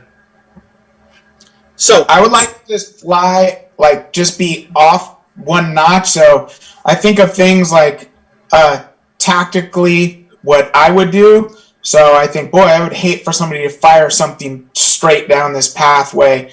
I'm just going to shift off to one side since I'm flying, just right next to the carpet. Vesper, make me a 20, please. 13. Such is your direction and tracking sense that you feel like the way that the geometry of this layout, you think that corridor that's bearing to the west would probably unite with that first room you were in. And if that's true, you may have missed a secret door there. Mm-hmm. Okay. And I will point out that you guys need to watch your aim. Somebody hit me in the back. Oh? Does Rain remember that? No, not a bit. Okay. Then she won't apologize because she doesn't know. The only person that saw it really was Minya. Kavra's back was turned to it. Minya, if you want to say something about it, you're welcome to it. There's a knoll back there, Vesper. Dead. Really? Really? I think I would have noticed that. I think I would have noticed that. So anyway, your group is there inside of the room. Everything is still and calm. You still have that weird shimmering knoll to deal with. I see no reason to mess with the knoll. Okay. Does anyone else? Yeah, I have no desire to step into that light. Okay. Is there anything we recall, I'm trying to think of all the knowledge that we learned, that this is some key that we need to... You don't think anybody mentioned this. You don't remember this at all. Okay. I just remember that our target often attacks from below or attacks from above. This that could is be correct. Possibly be a way to another level in this dungeon. It could be. But at this point, I'm thinking we explore a little bit more before we try to go up or down. Okay. The group then, in that case, you're going to explore then. What direction are you going to go in with the carpet? We will go counterclockwise up to the secret door. But do you want to map back to the beginning? Again, this passage to the west may lead us to the original room. Do we want to verify that? I thought you were confident that was the case, but if you want to, Vesper, you're tracking and the cartographer, if you want to verify that, sure. By going counterclockwise, the group is going, you'll go pretty close to that wall. And in doing so, if you'll just give me a moment here. Such is the technology. I have a computer here that can basically launch the space shuttle, but this file's pretty big. You are able to see, going down the hallway a little bit, that yes, it does connect to that room and that door. You find a secret door there, and as you examine it, you are able to see another peephole in that secret door. It is possible that as soon as you were down there, they might have heard you.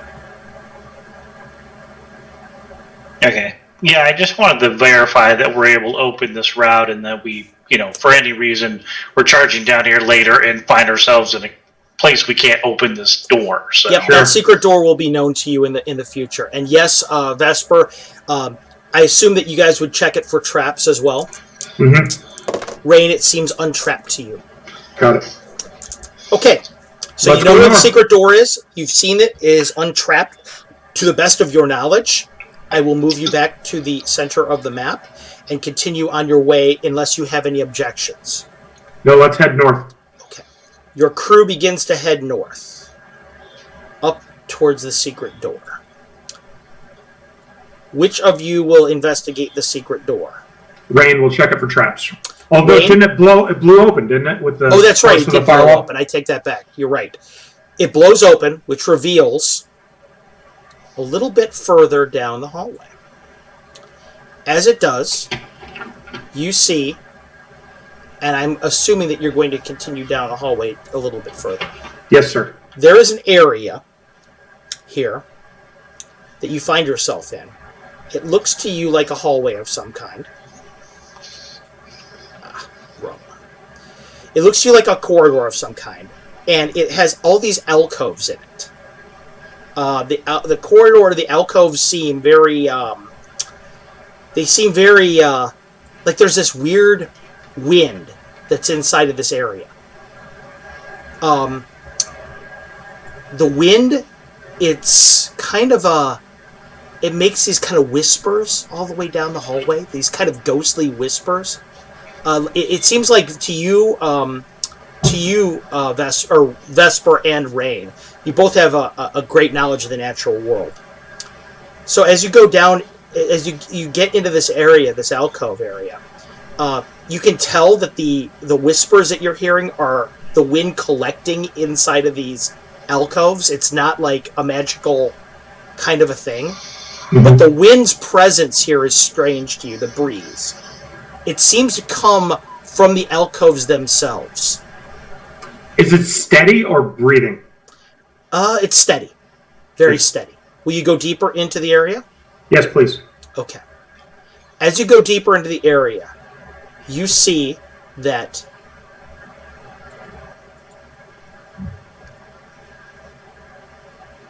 all these alcoves are absolutely empty. All right? They are come on, man. All these alcoves are absolutely empty. They're all part of a greater hallway, though, leading up forward.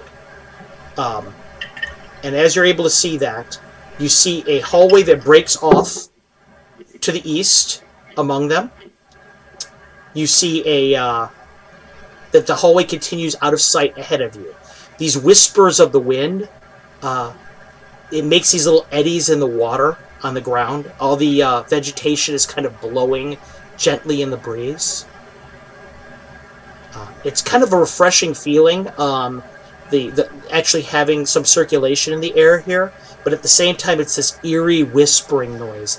These voices, it almost sounds like if you really try hard, you can almost hear voices inside of the whispering, but they're really not saying anything. It's, like I said, it's a natural effect, but it's obviously been designed to make this eerie kind of feel to it. My speak with animals lasts 14 rounds. Correct, and you still have a little bit of it left. Yeah, I'm going to consult with Cassiodora and see what she can smell or see. She says, I smell fire ahead.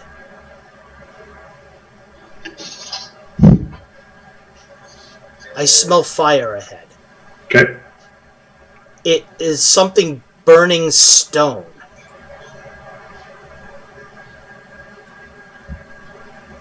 Interesting. Yep. So, what will you do? Guys, do you think we're walking into a furnace? I explained to the group what Cassiodora heard or sensed. Minya, you get the impression that if it was a furnace, the ventilation, the way the air is moving, it is not consistent with that. Got it. I would like to not use outside player knowledge when he says stone, and I'm thinking brimstone. I'm sitting here looking at the city of the elder gods in the picture, and I'm like, that's that thing breathing. Let's go check the worms in the wall. You're all standing there, as I said. These small alcoves are just kind of. You can see the vegetation there, kind of brushing back and forth. Vesper, could you make me a 6, please? Yes. 2. Man, you're rolling good on those tonight. As you're standing there and you're looking down into these alcoves, one of them, the area moves just enough that you can see that there's an overgrowth.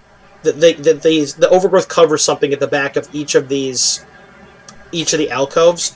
Whatever it covers is not raised, though. It's a depression in it. It's like an etching of some kind. All right. I will highlight that to the group. Okay. There is stuff that moves around inside of this, though. It's back, whatever it is. Since we've seen it once before, do we see any of these white worms? Every once in a while, if you concentrate really hard on the area, yeah, you can see them swimming around in there. Okay. What will you do? You're on the carpet. You're in the alcove area. I'd like to continue north. Okay. The carpet continues north, again at the pace of a walk. Yes, please. Okay. You do that. And you continue forward. We look east. Okay, looking east, the light dies before the corridor ends, but there's nothing there. It's again just vegetation. Mm-hmm. You continue down there. I asked Cassiodora, is this where the odor is coming from? No. Ahead. Stronger. Can you see it now? You can't see anything at all, Rain. No. There's something up that incline. You can't even see an incline, whatever she's talking about. Mm-hmm. But as you continue a little bit forward, you can see that the Jaguar site is true. You can see the bottom of a stairway that ascends. Minya, you're still aflight, I take it? Okay. Vesper, you're still at the front. You've loosed the arrow that you had knocked before. Will you replenish one? Yeah, I will do so. Kavra, before you were walking, are you aboard the carpet now, or are you walking? I will probably be back on the carpet as long as the water is present. Okay. As you get forward, a little bit further forward, what you see is the water, once it hits the stairway, it stops about a foot up the stairway and it's dry ahead, going upward. And it looks like to you, the vegetation that's on the walls is beginning to recede. I like getting up and out of this stuff. How about you? Even if it means a fight. Agreed. As you continue forward, you can see the edges of an area that's starting to open up ahead of you. It is, it looks like it's opening up into some kind of a chamber or something. It's hard to tell. Okay. As you continue to go forward, mm-hmm. You see the bottom of the stairs. Vesper, your elven sight is able to see. Once you hit the spot where it's illuminated right now on the Twitch map, that square that's right in the middle of that area, there is something circular there, and there's something burning on top of the circular mass. It's kind of shadowy, so it's hard to tell. And whatever it is this licking green flame. It's a greenish kind of fire. It's burning like copper almost. Mm-hmm. That's up in the room. Mm-hmm. you see me up, Casador looks at you, Rain, and says, "You see it now, yes?" Yes, we do. Yeah, is the ceiling high enough where we don't necessarily... Oh, have we gotten off the carpet? Sorry. No, there's no one off the carpet except for Minya, who's flying right beside it. Right, so is the ceiling high enough where we could kind of raise up to get level with it more? Yes, you can. Would you like to do that? Yeah, I would like a better look at this. How far from the ceiling would you like to be? If we can get high enough to basically be level with the, copper burning, that's really what I want, a better look, instead of looking at it at an up angle, more level. Vesper, you get right about to the bottom of the stairs, so you can do that. So when we get to the bottom of the stairs, before we start floating up, I'm actually going to dismount. Okay. And onto the stairs. Yep, you are actually standing on dry firmament now.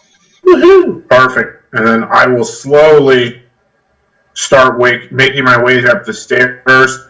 I don't want to break the plane of the floor above us, as far as my head is concerned, right, until they get up to where they can see. Kavra, please roll me a 6-sider. 6. Okay. Kavra is moving pretty quietly. Orcs are kind of sneaky when they want to be, and she's got enough of that in her bloodline that she's obviously retained some of that stalking ability. Vesper, as you get kind of crested just over the rise of the stairs, this is what you see. All around in that room, the greenish flame light is kind of illuminating the walls a bit. The vegetation is very sparse there. So is the salt. It looks like it hasn't overcome here at all. The presence of the water doesn't seem to let it allow. It looks like eventually it probably would grow over there, just from attrition. But for right now, it's very sparse. There are all kinds of carvings all over the wall inside there. Runic carvings of a kind you've never seen before. In the middle of the room, there is a stone pedestal. Circular, like a column that's cut short. It rises about 3 feet into the air. And atop of it, this flame burns and crackles, this greenish flame. You can see behind the flame the silhouette of a person. You can hear a female voice murmuring something. This kind of this susurrus whisper that's coming to your ear in this language that you've never heard before. What will you do? And I will go to Rain from that, based on that. Sure. Rain, what are you guys going to do? How well lit is the room? Does the flame light it up quite brightly, or no? It's gloomy. It's there's shadows everywhere. Very inconsistent light. Okay. She and this person is on the opposite side from this column? Opposite side of the fire, yes. Okay. Almost like she's looking down the corridor at you, but you can tell she hasn't seen you yet, or if she has, she's not doing anything about it. All right. I'm going to hide in shadows to duck in the opposite side of the column from her and try to listen more closely. So you're going to creep forward, okay? Yes. Yep. Okay. You guys see Rain dismount off of the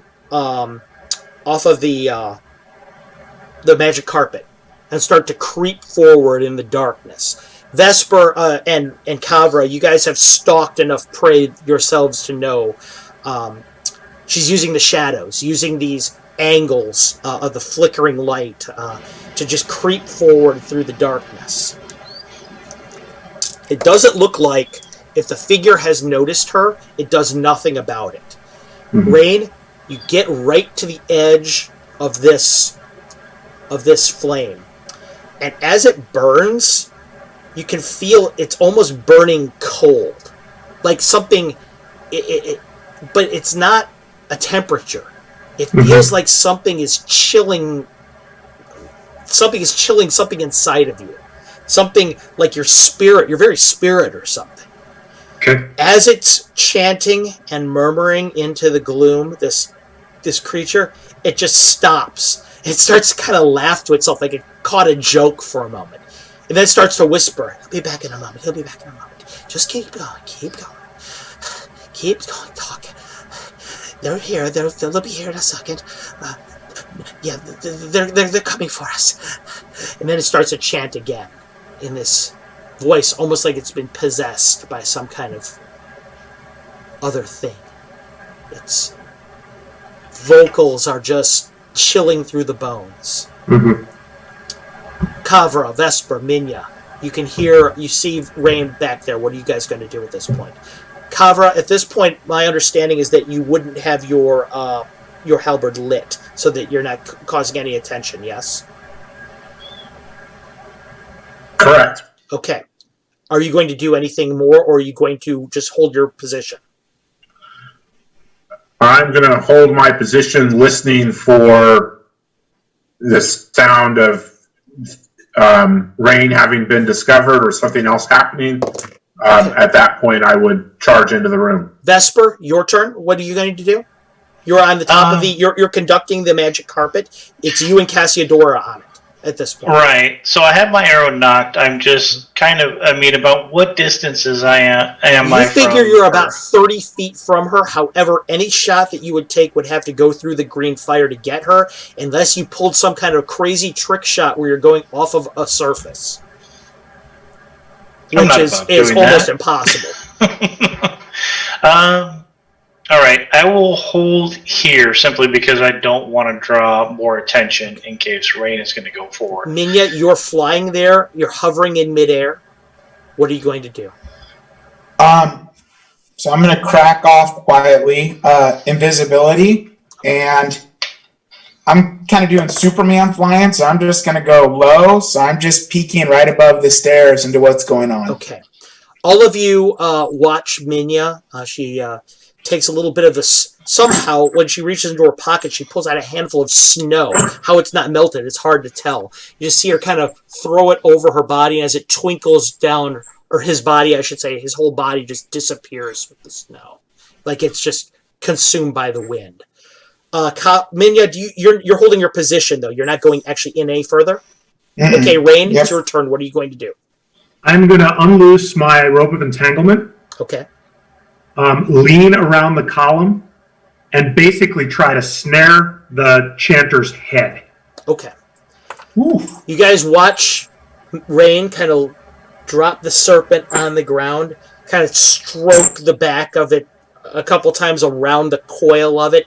The thing seems almost affectionate as it rolls around her arm one time and creeps through and around, winds around this column.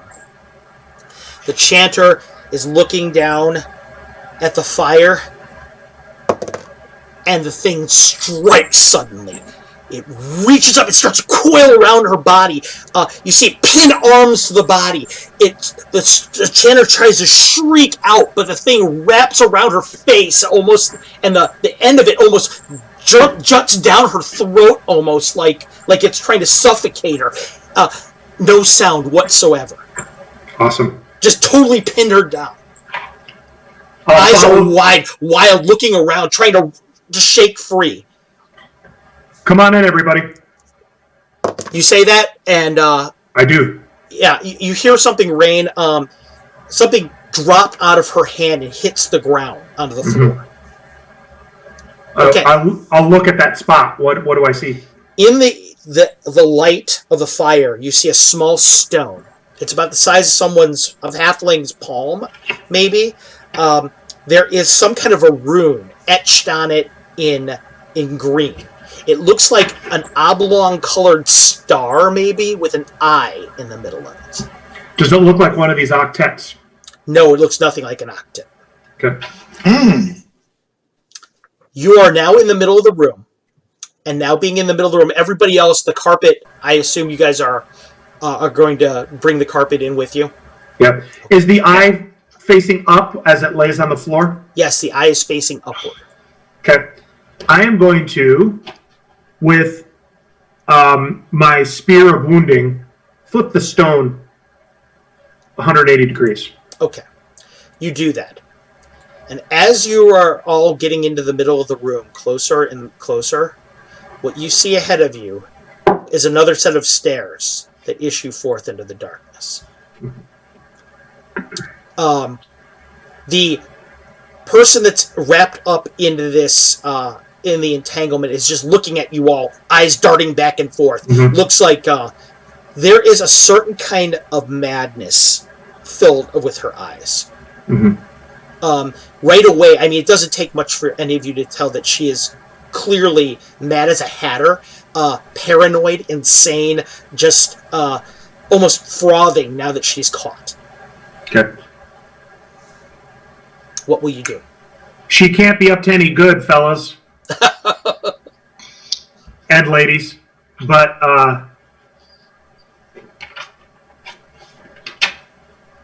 what was she wearing? She's wearing dark robes. Black robes that conceal armor underneath. In her hand, she only had that stone. The trim all the way around the bottom of her robes is that oblong star with the green on it. It looks like it's been hastily drawn with some kind of glowing.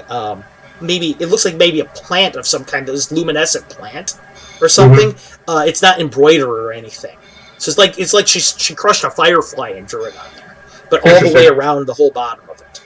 It's kind of this loosely glowing. You want me to test putting her to sleep?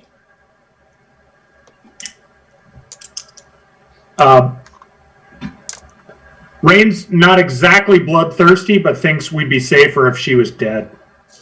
She's looking at you right now, Rain. She's looking at you like insistently, like she wants to say something. Yeah, I was thinking maybe we should at least talk to her. I mean, I'm not a big fan of just murdering helpless people. Yeah.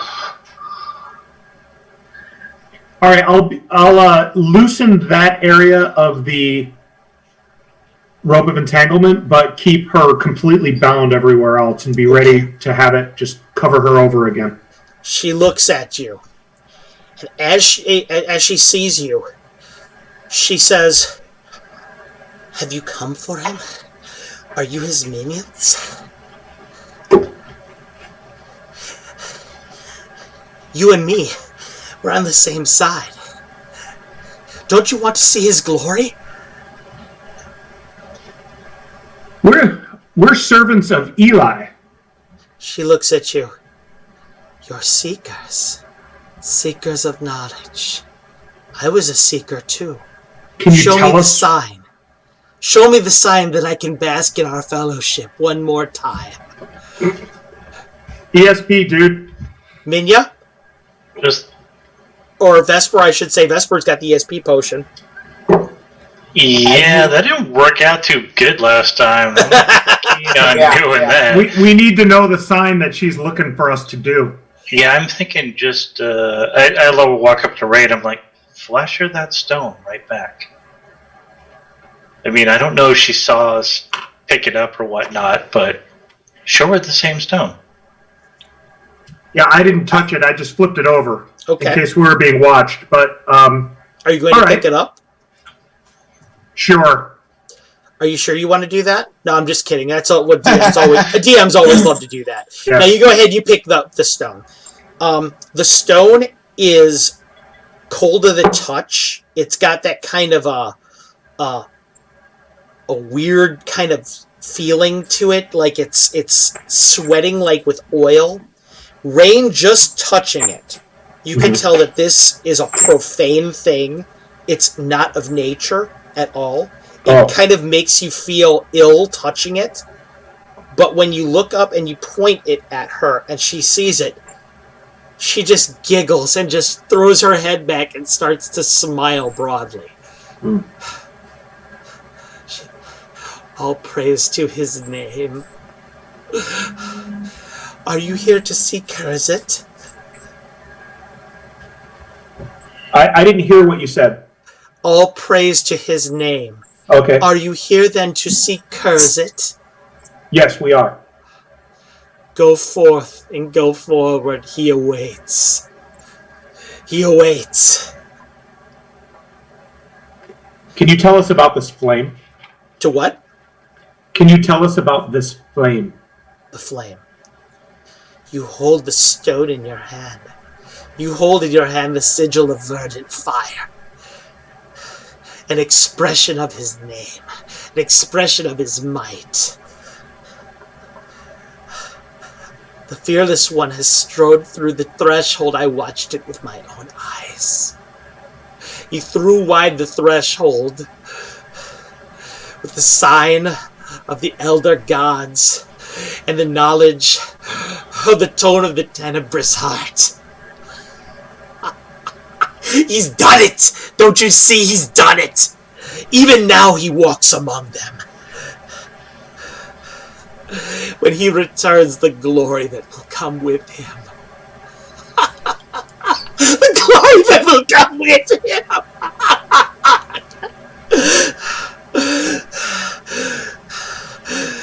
She looks back and forth at all of you. Do you not share my amusement? You seem so serious. We're just soaking it all in. This is very profound knowledge we're getting from you. You need to speak to Curzet. You need to speak to Yagargrach. This way? Curzet lies ahead. Yagargrach, she lies this way. She nods her head over towards the east. To the east? She's in the drowned room. You'd best knock. You'd best knock properly. Or you will breathe it in and breathe no more. You, she looks her eyes at Minya. I see you are an artist, are you not? You paint the invisible art. I can smell it on you. I smell winter on you. I've gazed into the fire and I've seen what lies beyond. You too can gaze into it if you wish, fellow seeker. I put this one in the fire. I nudge Vesper. We need to know what the secret knock is. Can you, are you willing to try this ESP? Yeah, I'm already 0 for 1 with Detect Magic, but, alright. I will give it a whirl for the sake of everything. Okay, Vesper. You quaff a little bit of the potion of ESP. And all around you, you sense the thoughts of your companions. Mixes of desires for knowledge, desires for murder, desires for to find Eli Tomarast. But ahead of you, there is a mind that is a yawning void of blackness. There's something burning inside of her mind. Something green, a flame. And all you can see in her mind is a man standing there with a black book in his hands. He's got pale flesh and long black hair pulled into a ponytail. His flesh is snow white, and his hands conclude in these long, claw-like black talons. And he is standing in front of a creature that is probably 15 to 20 feet tall. Its face is like that of a wolf, and it has long tentacles that just kind of move menacingly in the air. Beneath the tentacles, 2 arms stick out that are like those of a praying mantis that snap and click in the air. It gazes down at him with these eyes of malice. And as you look at her mind, into her mind, they both turn to you suddenly. Make me a sanity check. Percentage die. Alright. Let's say purple first. 78. Okay. You have to pull back instantly. You feel all around you this wave of sensation, and you know it can't be good. You just pull back to your own brain. I feel you there. I felt something. She looks around at all of you. Vesper, that's all you saw inside of her mind before you had to pull out, and you're still sane. You've retained your. Okay. You're not gone mad. All right. Is the potion still going? Yes, it is. All right. I'm gonna try the dumb thing, and I'm going to reach out to her one more time, and I'm just gonna say, "What knock did you mention?" I'm just trying to focus her thought as quickly as possible. Oh, well now. Okay. You think at her, and you start to worm your thoughts back into there. And the only thing that you hear in your mind is this sound.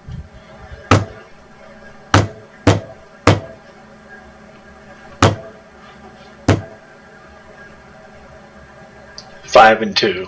All right. As soon as it stops, I attempt to pull back. Okay.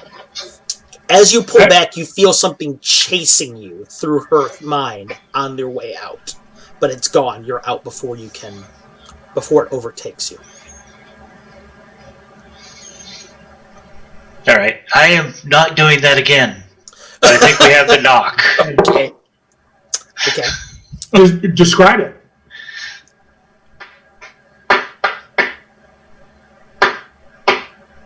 Five and two. Right. So, you think you have what sounds like the knock. That green flame is still clicking and crackling in the air. I think we should go forward. Yep. I want to take my rope with me. So should we sleep her? Or let's see if it works, because I've got extra ones, and I can tell you if there's something big and ugly, sleep is probably not going to be my first 10 choices at correct. it. Okay, Minya, you're going to cast sleep on her? Yep. Reach it. You guys see her reach into her pocket and take some of that more of the snow out. Just sprinkle it in the air over her, and all of you guys watch her just kind of all of a sudden draw her head back. She starts to snore slightly. Gentlemen, as she begins to snore slightly, you become aware of her robes. Because of the way she does that, the rope of constriction, when all of her muscles go limp, it constricts tighter around her waist. Something inside of her moved underneath her robes, kind of sickeningly moved for a moment, and then it just went all the way down. It's like, almost like there's hidden appendages or something underneath her robes. Or there's something else alive inside of there. She's got tentacles. Yeah, that's all terrible. All terrible. So I'm going to pull out the part of the extra length of rope that I brought along. Okay. And carefully, trying not to jostle her to a point that it would wake her. Uh-huh. And not just trying to basically use the robes that are there to help entrap whatever else is there if it's actually has the ability to separate from her. However, you kind of have to open it up a little bit to see. And when you do open up the robes to see it a little bit, everything is still in there. But what you see is this. Her torso, after her neck, underneath the robes, is nothing but a skeleton and bones. There's actually organs in there that you can see pumping and moving around.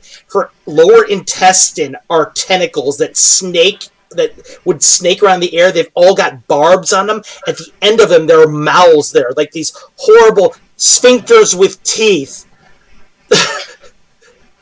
Horrible. We've met some of your ends kids. of the tentacles. And you manage to pin them to the body. All right, so I will. As I uncoil my rope, yes, he'll follow. As I uncoil, he coils. Okay. So yes, she's bound with a natural rope now. Yeah, and when you saw that, it's just like it's just horrific looking at it, obviously. But so the one other thing I'm going to do is I'm going to take a couple of the spikes that I have, and basically at each end of the rope, kind of have it tied off, but have a length hanging off of it. And I'm going to hammer those into the floor and tie each length to a spike. So basically, not only is she going to be wrapped up, but she's also actually going to be pinned to the floor, tied to the floor, just to make it that much more difficult to... you guys watch Kavra do that.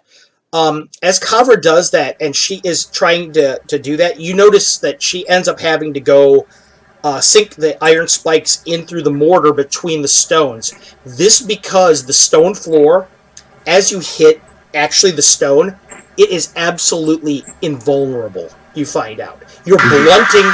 Hey, thanks, Bantam New Jersey. We appreciate it. It's awesome. You're hitting it with the your mallet into the stone, and you are blunting an iron spike until you went through the mortar that connects it all together. Finally, you get her down and secured. You feel like unless she is as strong as a frost giant, there's no way she's ripping up out of there. Sounds good. Excellent. I had a quick housekeeping thing I'm gonna do. I'm just gonna turn into a wolf and turn back. Okay. You turn into a wolf for a moment. Or my fox. I'm sorry. Oh, fox. Wolf. Fox. It's a fox. You turn yourself, again, everyone sees the whole body twist and meld, the sound of ripping bone and breaking muscle, just twisting until Minya has become a black fox. Being a black fox, she's actually pretty small. Sneaking around here might be pretty easy for her, especially in a dried area. But you smell something in the air ahead of you. The smell of decay, of rot in the air. Along with this burning smell that's in this room. I will shift back. Mm-hmm. It was strictly a healing trick because I'm hurt. Right. So, but I will also say, hey, that brief moment that I went fox, I smell not only fire and brimstone, but I also smell rot. Give yourself back 4, Minya. Oh, awesome.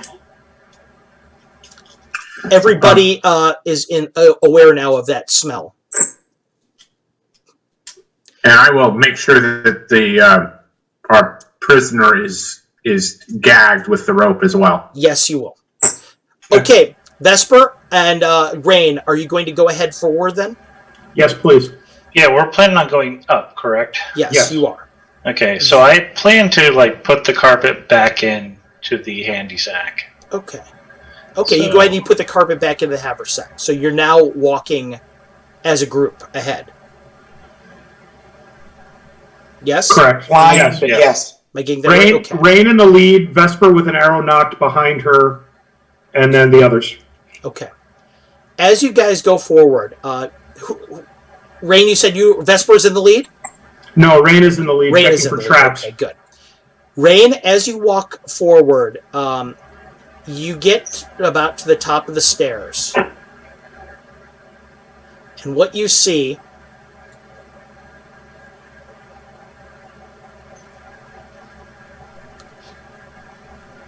is a circular area, empty.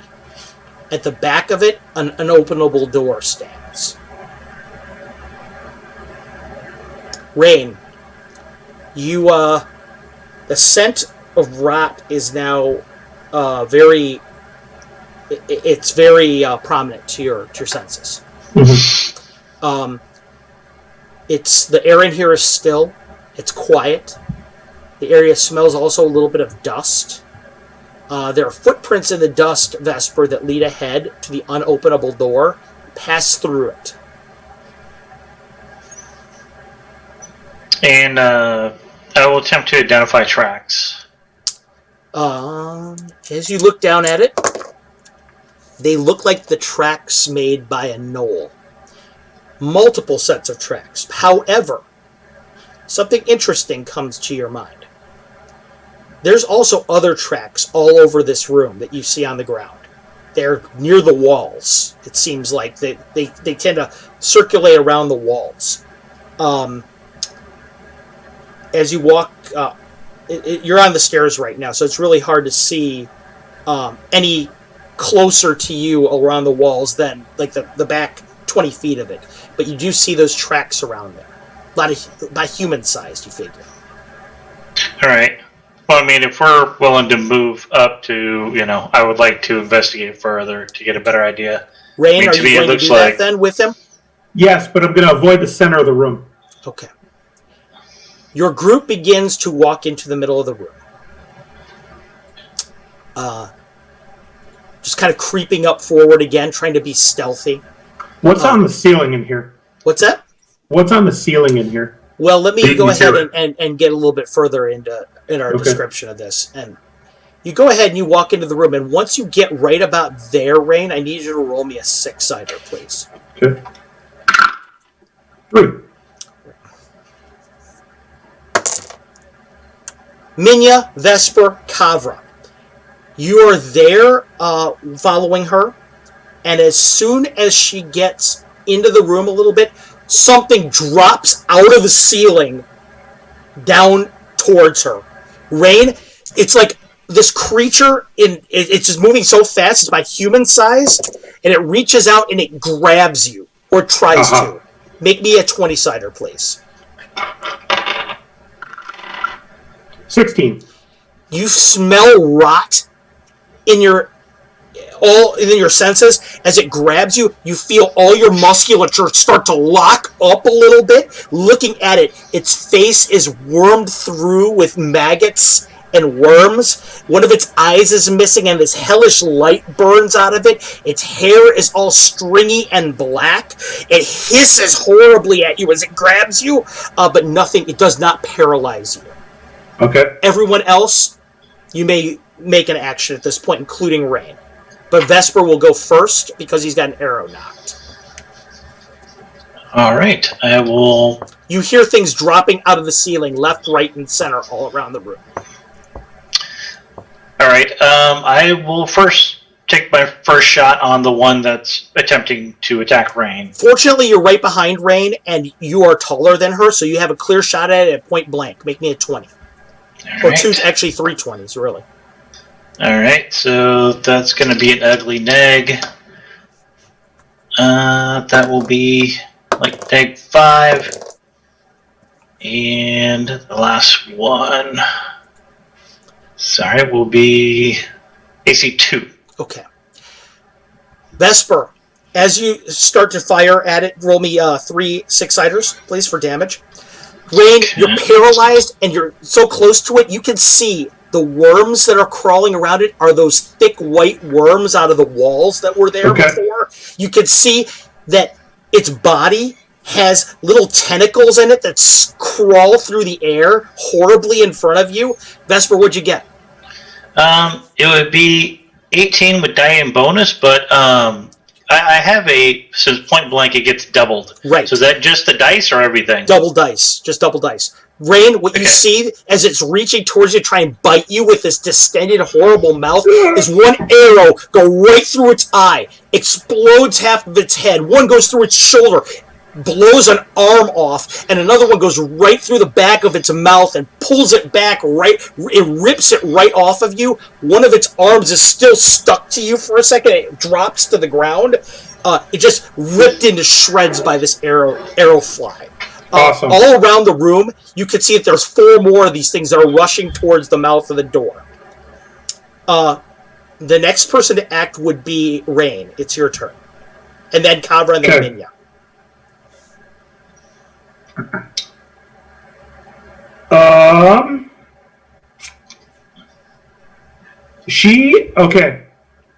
She's going to use. Where are they in the room? Are they around the perimeter? They're around the perimeter. Okay. They're coming towards the door, though. They're running towards the door. All right. She is going to take out a Javelin of Lightning.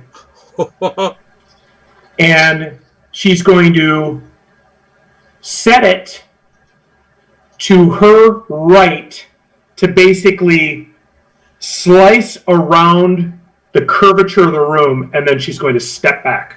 Okay. So you're just kind of like trying to play the roulette wheel there. Correct. Okay. Roll me a 20.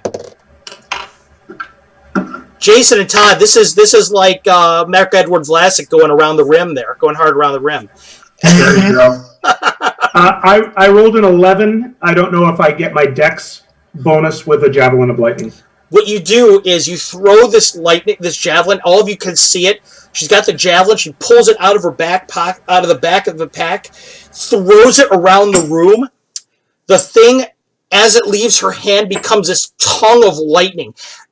Everyone in the room can feel all their teeth go on edge for a second. Your hair seems to stand on end on your arms, and a brilliant flash of light fills the room.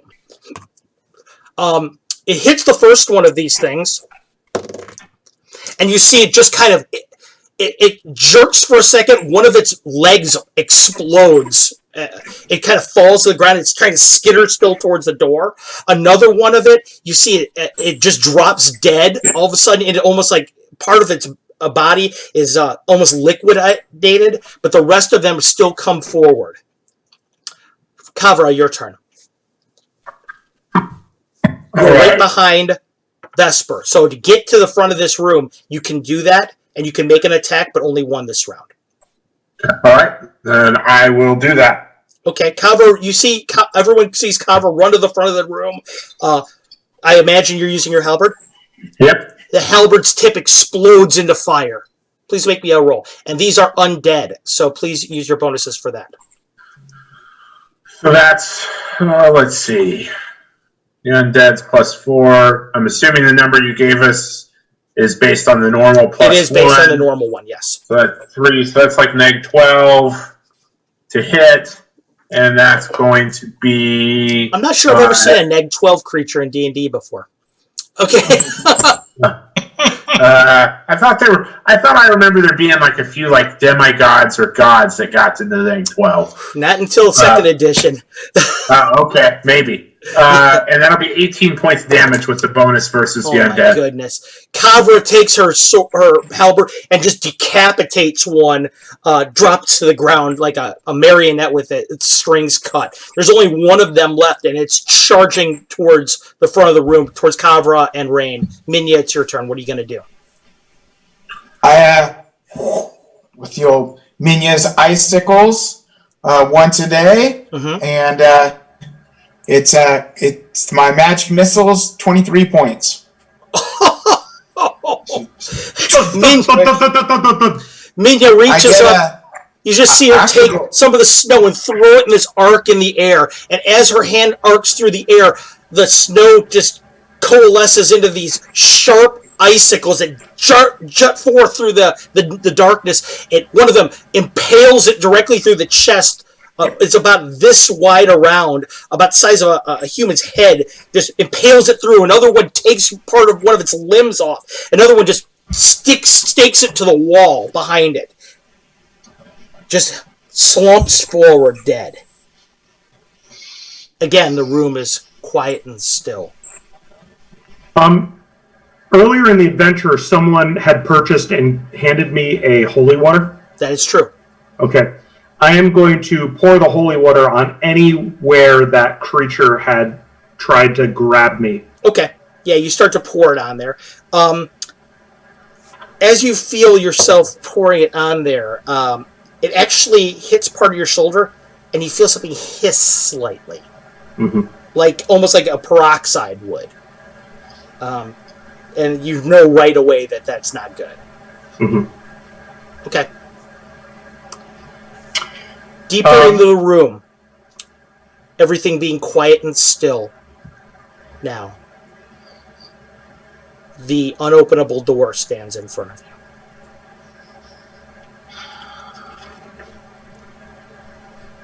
Hey, right before we crack that thing open, I'd like to fire off a mirror image.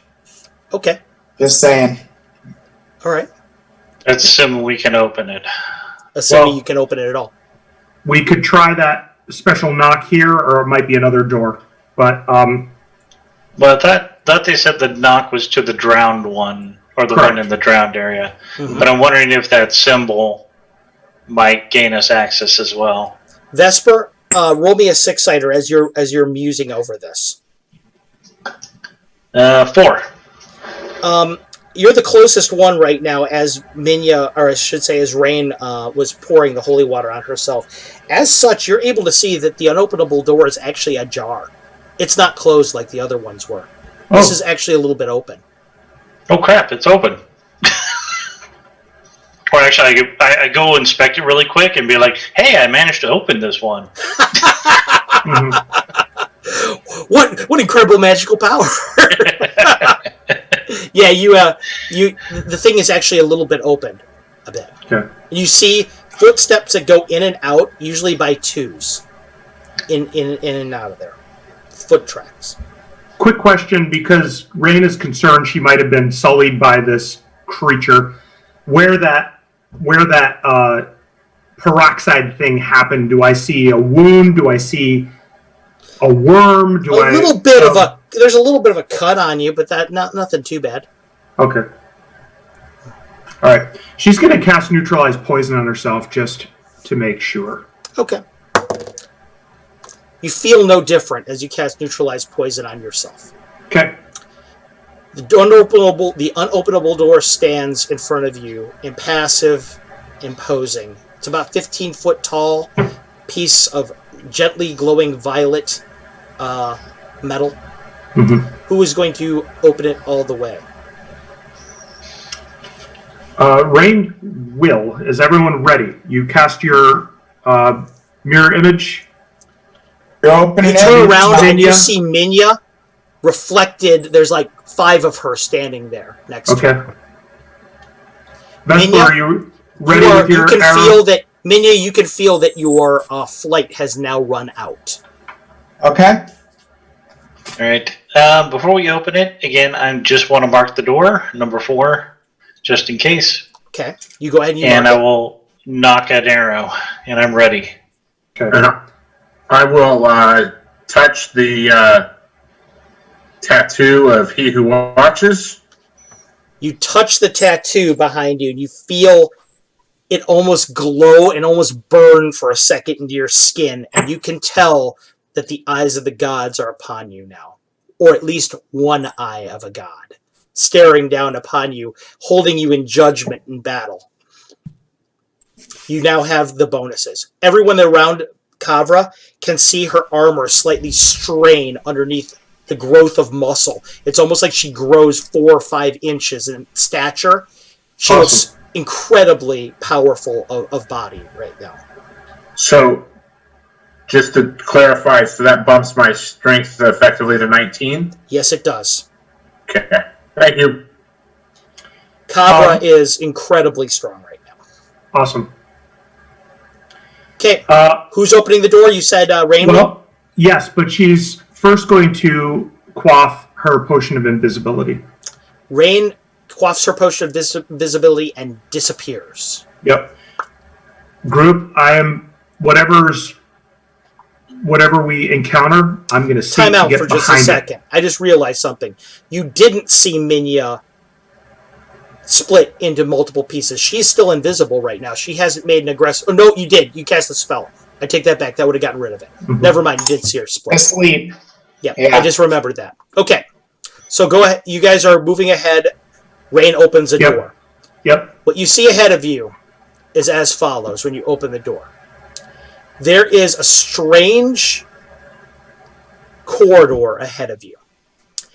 It is circular in nature. It's like a series of 3 spheres with openings at the back of them. The ground underneath there is a smooth curve. The walls and the ceiling are a smooth curve. They open directly into the middle of each other. So by passing through the door, to enter it, you will have to walk down the curve of one, up the next, into the other one, and repeat that process. Mm-hmm. Who is in the lead of the party? What's your marching order at this point in time?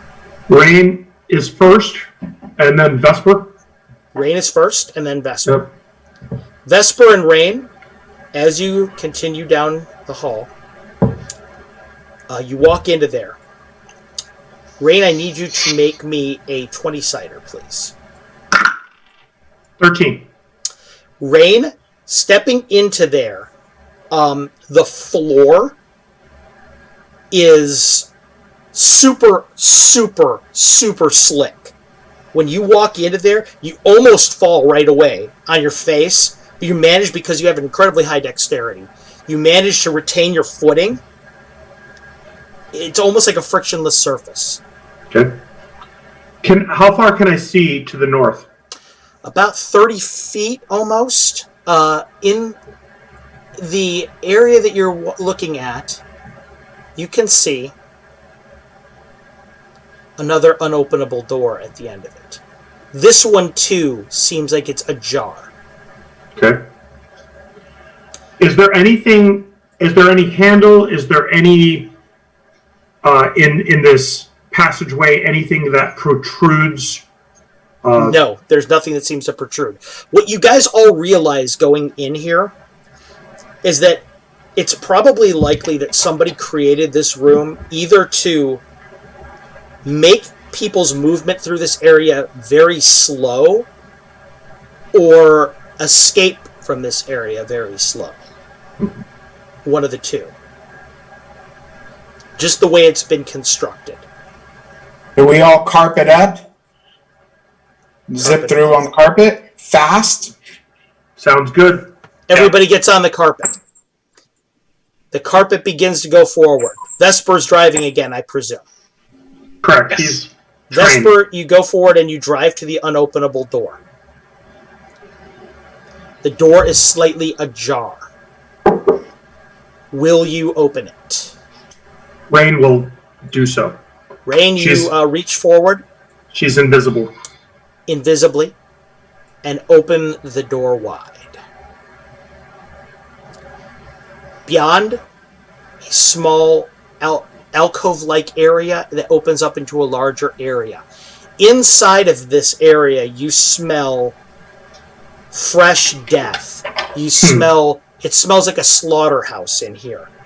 Meat that's been rend. You smell the scent of blood and of violence is heavy in the air. Will you continue forward, Vesper? I think so. I'm prepping a spell. What are you going to cast? If I get the right survey of the room, I'm just saying I'm prepping, but it will be a wall of force to deflect something massive. Okay. Preparing wall of force to be ready. All of you continue on into the room. And what you see in front of you is a room that is large enough that really the light kind of dies in the air before it reaches the sides.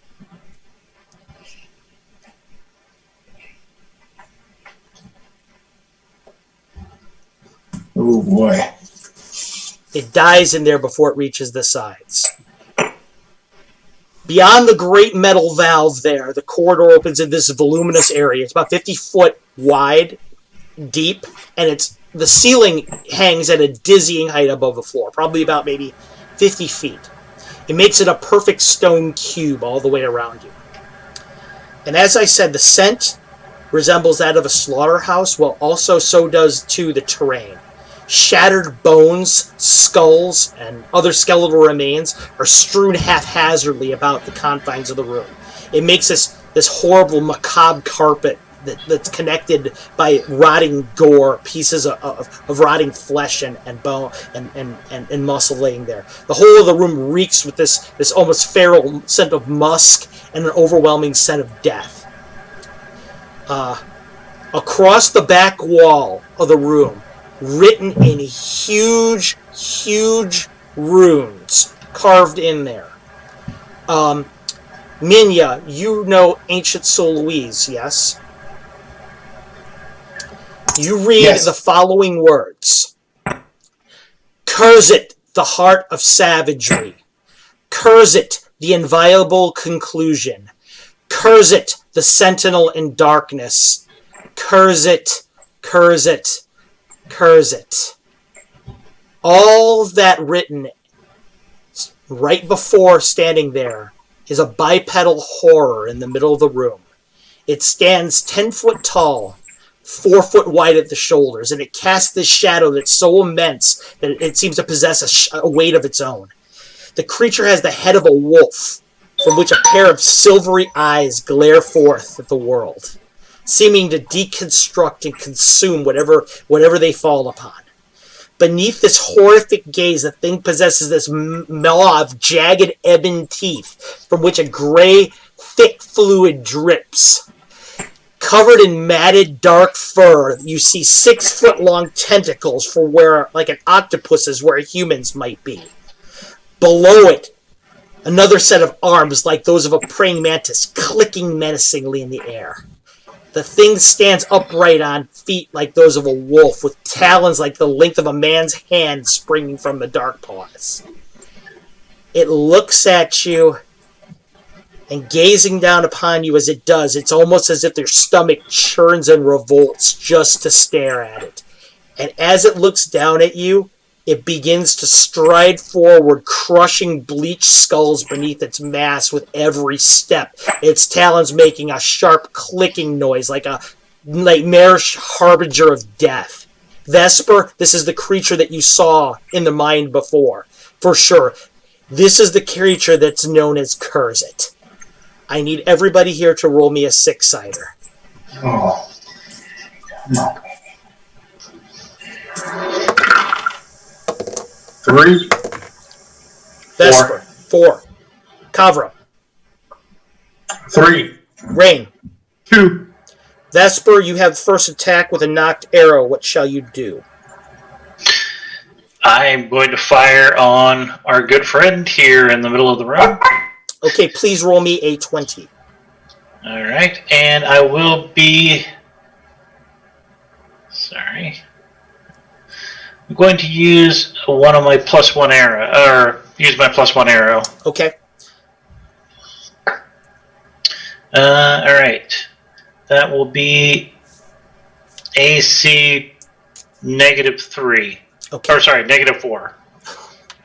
There's a huge difference there. Okay.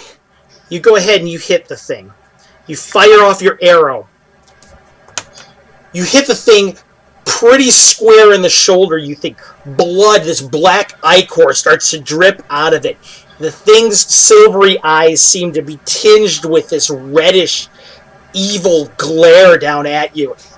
It opens up its mouth and just howls in rage and pain, that gray dripping coming out of its mouth. Did anyone else have a 3, they said? Or 4? 3 or 4s? Ray? You got a 3 cover, it's your turn. The thing is large enough that you can close to it and attack twice if you wish. It does need to make a save versus spell, though. It does need to make a save versus spell. Actually, I take that back. There's something else it needs to do, too. Okay. Yes, it successfully made it. Okay. Thank you. I forgot about that. Go ahead. You've been killing stuff in one shot so much that I forgot about the ancillary effect. Go ahead, Kavra. All right. Well, we'll figure it out as we go here. Well, that was a crappy roll. First attack is only going to be an AC 3, which I am guessing is going to miss. Second attack. AC -1, which I'm guessing is going to miss as well. Kavra, you swing your halberd at the thing. One of the mantis arms seems to knock it away at the last second. The other attack comes through the air, hissing through the air, and another one just gets blunted away as the thing is striding towards you. It's its turn. I need you to make me a saving throw, Minya, and it is going to attack. There it is. I was on 5, just as FYI. Oh, I'm sorry, Minya. Then go first. Go first, please. Yeah, I was like, go first. What are you gonna do? So how tall again is this thing? The thing is about 15 foot tall. 15 foot tall. Okay. Anchoring from one side of the wall between it and us. Okay, height wise, I know we've all tactically fought together before in the past, so I'm going to yell out snow on the boots, and that's the last thing I do when I actually anchor a wall of force. But everybody knows 3 feet. I anchor it 3 feet like to the wall so that they would actually be attacking the boots of this creature. I know it could still attack over the top or whatever, but still, just trying to slow it. So that would be my move. Okay. You go ahead and you throw out the wall of force, putting out your hands wide in the air. The air, only you can seem to see it. You see this crystalline wall just appear.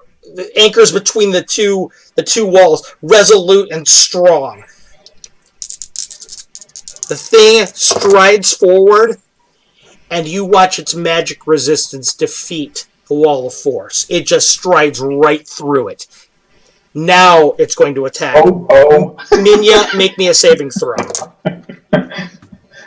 And I need to attack. Oh, no. Rain, what do you get? Let's see. That's an 8. Okay. And if it's a spell, I did well. Okay. Minya, you guys all see Minya rise up off the floor as if grabbed by this invisible hand. And the thing starts to grab her and starts to shake her wildly. Take 2 points of damage, Minya, but you are incapable of casting spells in this condition. Kavra, this thing attacks you twice. Your armor class is? AC 0 currently. Okay.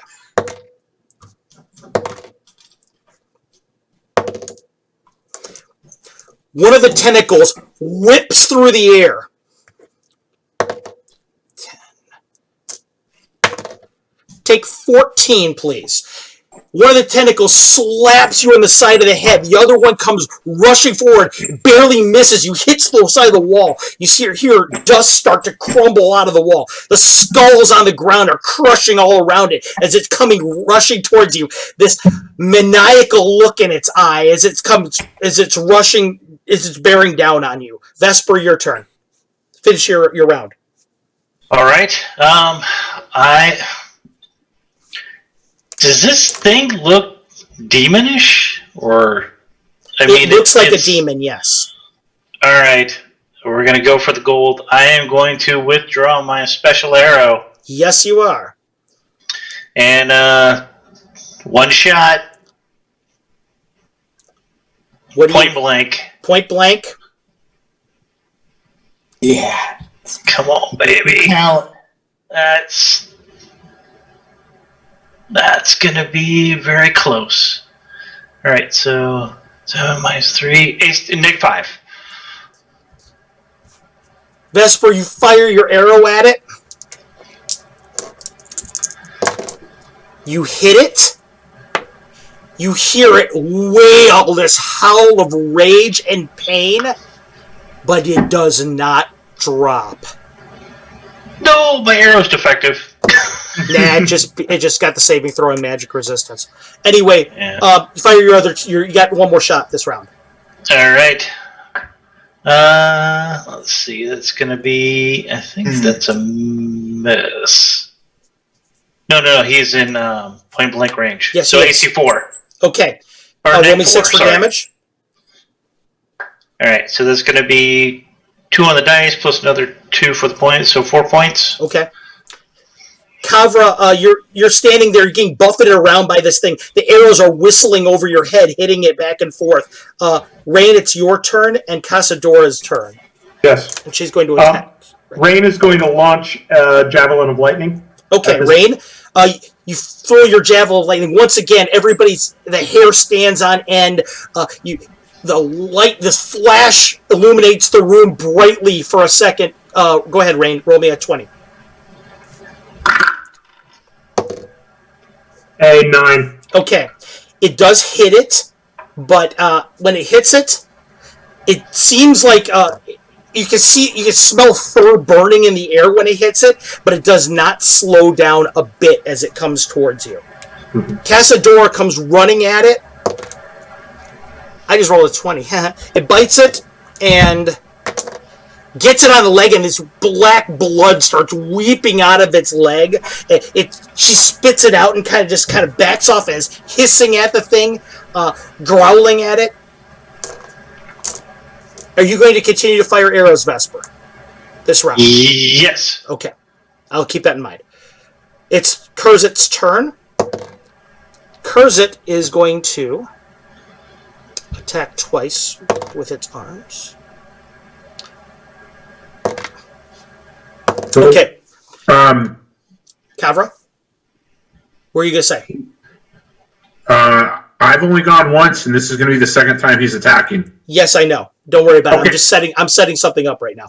Perfect. I just want to see how this is going to go. It's your turn right now, Kavra. Okay. So I will swing again. Okay. You're right up in its face. All right, that's much better. So that's AC negative 12 with That's a hit. total. Go ahead and roll me your... or actually, this is a large-sized creature. What? It's a large-sized creature, so go for your higher roll. Right. And 2d6, I believe, right? It is. Do any of the other factors from the flame tongue come One into of them account? do. It's considered a +3 against this creature right now. Okay, got it. So it's cold using inflammable or avian. Got it. Not quite, but it fits into a different category for it. Fair enough. 9, 11. So 14 points from that shot. Okay. Does that include your new strength bonus? Yes. Okay. And that is a natural 20 to hit on the second one. Oh, whoa. Don't roll for damage. Don't roll for damage. That's gonna hurt. That's a maximum damage hit. Okay, so that becomes, let's see, 8, 10, or no, 9, 11, and 12, 23. You guys all see the thing's tentacles are buffeting Kavra around, knocking her back, and it almost as if when it hits her in the face at one time, you just see almost something set over her like this berserker rage. And she comes back with this scathing crossing strike with her halberd, turns it around again, and plants one directly into its chest. Now it falls back a little bit, just wailing with rage, just howling. Black blood just coats your body, Kavra, as it just pours forth over you. Minya, you drop to the ground. It's telekinesis on you. Let's go. Awesome. Its turn now. As you backed it off a little bit, Kavra, it's rushing towards the group again. Just this fury in its eyes. It is going to attack Minya. What's your armor class, Minya? 1. This is gonna be ugly. I got some images up. I know you do. The first shot smashes through one of the images. The other one smashes through another one. One of the pinchers clips off the head of another one. And the final one of them, it just shatters through it with another one of them. You're standing in the middle of all of them. It just looks even madder right now for being deceived like it was. Kavra, or no, Vesper, your turn. You're 3. All right, I am going to fire on this guy again. Okay. All right, that's going to be 2 hits and a miss. Okay, roll me 6-siders, please. It's going to be 9, 18, 22. Okay. First shot hits it in the corner of the eye. Blood just starts weeping out of it. It looks furious. It looks like it's having trouble seeing out of that eye now. The second one hits it in the neck. Its neck is so thick, the arrow actually disappears into its body. The third one misses clean over it. It's staggering a bit now as it's coming. It's still trying to crush down on you. Rain, your turn. Sorry, does it still have to make the save again? It for does each of have the to make the arrows? save again. I forgot again. I'm sorry. Yeah, me too. It's understandable. Yeah, well, you've been killing, like I said, stuff straight up on it. I just haven't gotten myself into the habit. 2 and 3 and... Okay. What everyone sees is, as you attack it, The thing it's coming forward. The one that hit it in the core of the eye, when it hits it, it erupts in this bright greenish fire that licks all over it. All of you recognize it as fairy fire right away. It doesn't look like it's hurt by it, but all of you will have a bonus of +2 to hit the creature. I was just going to cast that spell. Okay. Rain, it's your turn. What are you going to do? In that case, she'll use the Spear of Wounding. Okay. So she'll attack it with a spear. Okay, you throw your spear at it. Or you're going to poke it. What are you going to do? How far away from me is it? Well, you're close enough at this point that you can melee it. Or you can throw it up towards the head area. One of the two. I'll melee it. Okay, you're going to melee it. Roll me a 2 hit. 17. Ooh, that's a hit. Give me a 8-sider, please, for damage. 4. Okay.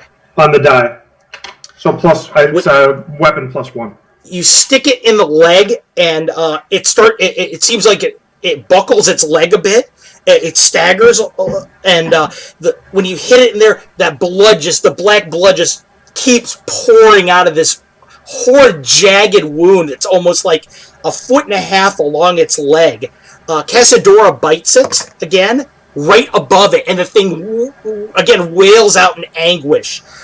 It's staggered again. It looks like it might be close to its last leg. Kavra, your turn. All right. Keep pushing. That is going to be... Let's see, that's 2 better. AC negative... it's only going to be a -2, which I believe is going to miss. That's a miss. Well, the fairy fire. Oh, yeah. That -4. That's a hit. Go ahead and tell me what you got. Vesper, it worked. It would have been a miss without that. So we're glad we remembered.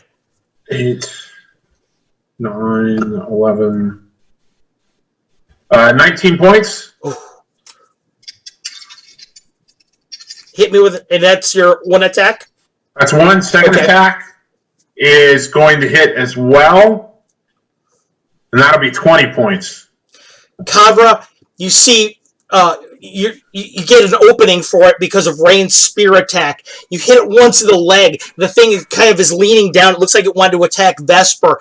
You come back with your weapon, hit it in the neck again, before it can get down to bite him. More of the black blood is just pouring everywhere. It's impossible to believe this thing is still on its legs. Minya, your turn. Glancing around, that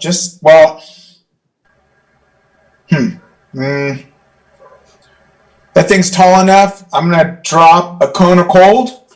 One of Minya's extra frosty cold ones there. Okay, off of the wand. No, this one's actually my big 5th level spell. So okay, you begin to start casting it. We'll go off after his attack. Okay. It's its turn. Kavra. AC 0 currently. Kavra, you've been doing it so much damage. It just takes a tentacle and backhands you with it in anger. Take 9 points of damage. Vesper, it was still fixated on you. One of its other tentacles comes down and hits you. Take 10. All right. Rain, you're low enough to it. It's going to use its mantis arms on you. What's your armor class? 1. Okay. Oh, boy. Okay.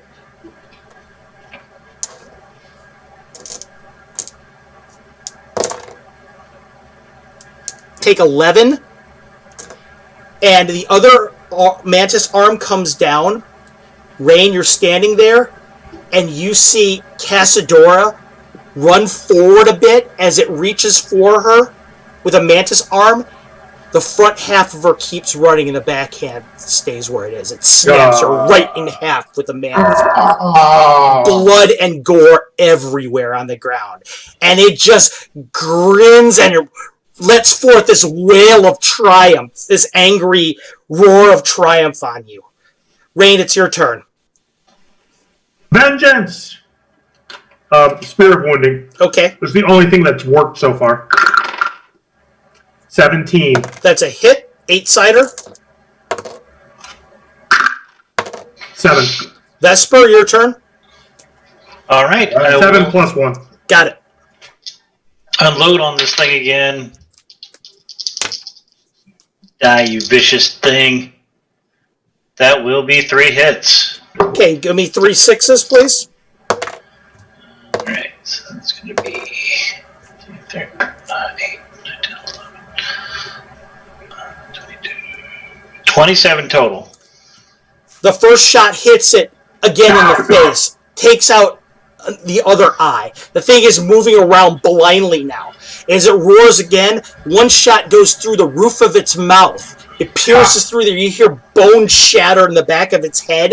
It's starting to fall a little bit, and the last shot of it goes right through between the eyes. And you see its whole body collapse in a pile on the ground in front of you. It's twitching and jerking around. It's still roaring out, blood just pouring out of its mouth in anger and rage at you. What will you guys do? I laugh at it. You laugh at it. Mm-hmm. Hey, Kavra, you mind making sure that thing is dead? Yeah. I'll drop that cone of cold on its head. Minya, you're dropping cone of cold? Yeah. If I could get close enough, I would cast it inside its mouth, just for effect. You guys watch Minya reach forward, put the cone right there. The whole inside of it starts to freeze up, and you can see the outside of it, the skin starting to turn this bluish color, the fur starting to cake over with ice a bit. Kavra, you figure you could probably coup de grace it with a hot weapon right now. Sounds like a plan. Yes. I'll step forward. Kavra comes down on it with her. Don't even bother rolling. You take your halberd, you come down at one shot and just shatter it into thousands of brittle pieces all over the ground. It's the stew of this demon that's all over the ground in front of the doorway. Meanwhile, the jaguar lays there dead in the middle of it, snapped right in half by the claw. The air around you is full of the scent of that musky horror of the demon, the death all around you. There's piles on the back of the walls of skulls there. But the air is quiet now in here. It's still. All of you have been hurt in some form or fashion, kind of dragging yourselves around a bit. Some of you more than others. What will you do? I say my goodbyes to Cassiodora and make sure her eyes are closed. Come over and close her eyes. Mm-hmm. Do you want to put her, not to sound rude, but do you want to take her out in the handy sack? We could bury her properly elsewhere. Sounds good. Okay. Meanwhile, I think Kavra especially needs some healing. Kavra's, she's bloody pretty good. Kavra, you can feel the tattoo on the back, on your back. That burning sensation of it there, like it's almost like it's being branded into your back again. It's the favor of the gods that have found you worthy. Grumish's favor, finding you worthy of living another day after using your power to invoke his strength. Who wants to heal Kavra? Rain will cast Cure Serious Wounds. Okay. Please, 2d8 me. Okay. Yeah. An 8 and a 3. Kavra, take 15 back. All right, I'm good then. The rest of you are just sitting there standing there in the middle of the room. It's horrible what's just taken place with with Rain's animal companion. Anything else in this room? The piles of skulls all in the back. That runic writing all the way across the back wall that just kind of hurts your head to look at it. Make me a 6-sider, Vesper. All right. 1. There looks like there's something buried among the piles of skulls. All right. I will let them know, and I'm going to start. Wow. Unless you want to check for traps, I'll start investigating. I recommend we check for traps. And Rain will do so. Rain, you do not find any traps anywhere all the way up to the piles of skulls. Rain, I imagine Vesper is going to investigate what he saw. Mm-hmm.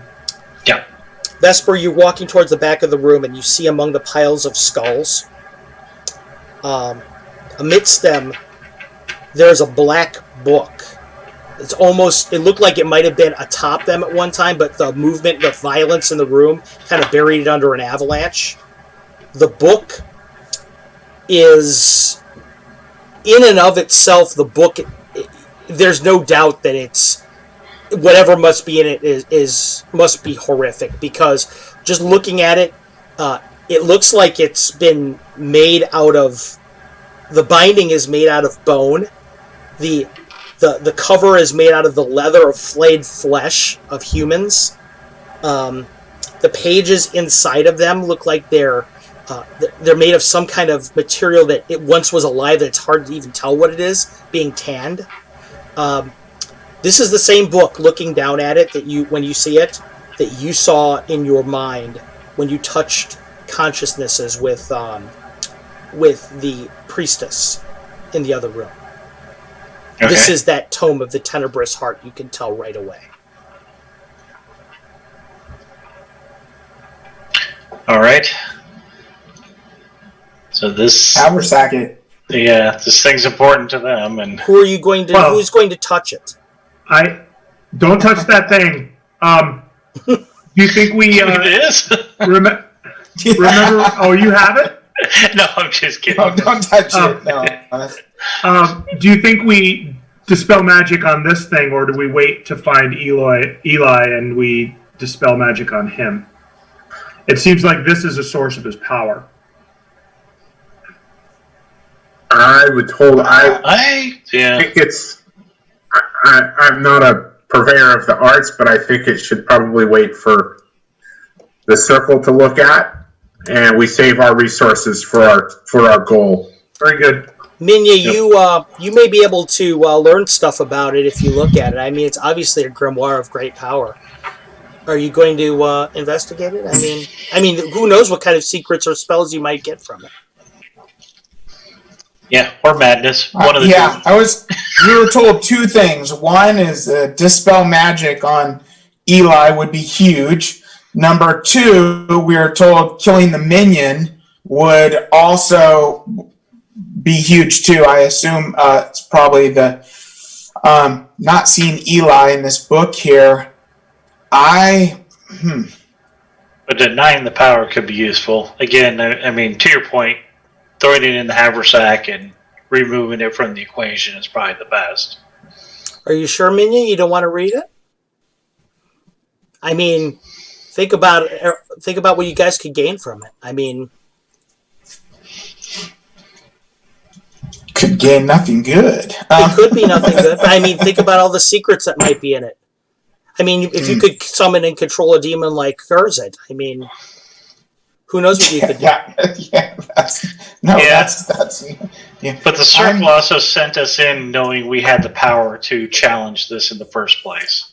We don't need dark arts to win this day. Agreed. Very true. We don't have a rock out of here, too. I don't know, Minya. Think about the invisible art. I mean, you've been a seeker of knowledge your whole life, right? Haven't you? I'm gonna step away from the group. I'll say I'm gonna read the book. I know it's probably the end of me, but maybe there's a rock in it. Okay? But I'm going to step far enough away that... Bad idea. I know. But there might be some seeker in there, seeker of knowledge, so... Just in case, maybe you should Correct. get your rope ready. Yeah. You might want to notch an arrow. Oh, this one? Yeah, thanks. So, Okay. I will pick up the book, and then I'll turn around and go, no, just kidding. I will... What's your alignment, Minya? Chaotic good. Okay. Just Yeah, wondering. what was your alignment? What's your sanity? What's your sanity score, Minya? Just wondering. 49%. Okay. Chaotic good and 49%. Yeah. Okay. I was just wondering. Well, you go ahead and you look at the book. You step away from the group and you begin to flip through the pages. When you flip through the first of the pages, you can see that this book has been split into 3 different parts. Okay? The first part of it is written in the hand of, it looks like ancient Beclunish, the language. It talks about history of some kind. Now, you're just perusing it. You're not really reading it deeply, but it's talking about olden times in which elder gods were worshipped as the true gods, the first ones to walk the world. That before the real God, before the gods that you have, that you hold to be true, these gods were there long before then, and they are the ones who birthed magic into the world. Of course, the truth of the matter is might be a little obscured by the fact that the guy who's writing it apparently got these messages from voices in the night across the desert that he heard in the chirping of insects. So it calls out maybe a little unreliable narrator into question. But the second part of the book, also written his hand, discusses how entities from beyond the pale might be contacted and might be even summoned to the world. Perhaps you could ask them questions through some of these spells. Minya, you're able to divine the fact that there is a version of Contact Other Plane in here that is directly towards some of these creatures from this place called the City of the Elder Gods, from which the narrator of this book obviously derived knowledge. Finally, the last part of the book is written in the hand of another individual, and it is annotated. It's signed in several places by Eli Tomarast. So it's clearly he had this book at one point in time. And what he says in this book is that apparently he's had this codex in his hand for years. And he consorted with the entities whose names are in the second part of the book. He used an item called the Sigil of the Elder Gods in conjunction with the last rite that he put on the last page of the Tome of the Tenebrous Heart. By doing this, he says that you can use an object within this place, which he constantly refers to as the conduit. I need you to roll me a 20.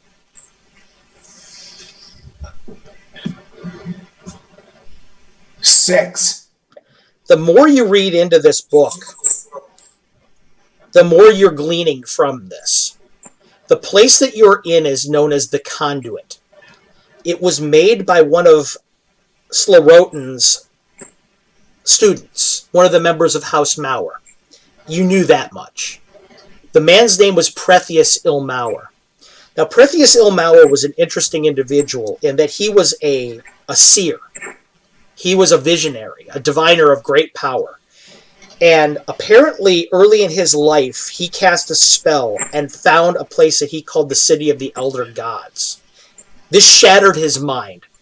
And he probably would have been put to death within the Sul Empire had it not been for Slarotin's appearance, who took him under his wing and piece by piece, owing to his power, reassembled his mind. But ever since then, he was also a little weird. He was a little unhinged, according to Tomaras' notes. And he was always fixated with finding what he saw that one time, for that glimpse. So when everybody built their demi-planes, all the members of House Mauer, and split them in the octics, which you guys could have gone to, he built this one called the Conduit. The Conduit is a massive eldritch symbol. The way that it's configured makes it a bridge from its continuum across many, many light years of space and through time and dimension itself. It's aimed right at the city of the Elder Gods, and what it does is there's a place in here apparently called the Threshold. By using the spell at the back of the Tome of the Tenebrous Heart and using an item called the Sigil of the Elder Gods, you can activate the Threshold and enter the city of the Elder Gods. That is what Eli is saying in the back of this book. Now, as you go forward through the back of this book, it's clearer to you that Eli Tomaras is becoming more and more unhinged. It was clear to you at the beginning that he was quite sane. He was just a normal magic user. But the handwriting gets weirder and weirder. He's writing in multiple different languages, and sometimes they change in the middle of a passage. He's got these weird arcane formulas that mean nothing to you in the marginalia. It seems to you that by reading this book, he became more and more a greater and greater mage, but at the cost of his sanity. Oh, and by the way, please roll me a percentage die. Wonderful. Here it comes. Here it comes. Who's your buddy? Oh, straight 60%. What'd you say your sanity score was one more time? 49. That's what I thought you said. Okay. All of you guys are watching Minya. Minya, as you read this.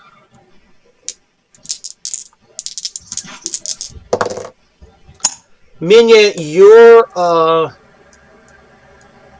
need you to roll me a 6-sider, please. 3. So close. Okay. You guys all watch Minya, and she's reading through this book, and she gets to a page, and suddenly her facial features just go blank. Minya, you find yourself suddenly, your mind is just preoccupied by these weird numbers that are repeating in your head. It's like chaos math. It's just repeating around, bouncing around in your mind. These formulas that are nonsensical. Everyone around you guys, around Minya, can see her starting to blubber these numbers out just repeatedly. 5, 7, 6, 4, 2, 3, 1, 6, 3, 3, divide, 7, 9. It's just tumbling out of her mouth as she's reading the book. What will you guys do? I'm gonna walk up and just smack her in the face. Okay. Not super hard, but just bap, like snap out of it. Doesn't even seem to react. 4, 7, 3, 9, 2, 1, 6, 4, 3. I try to yank the book away from her. Rain, you yank the book away from her. Minya, you're just still standing there. Make me a 20 again.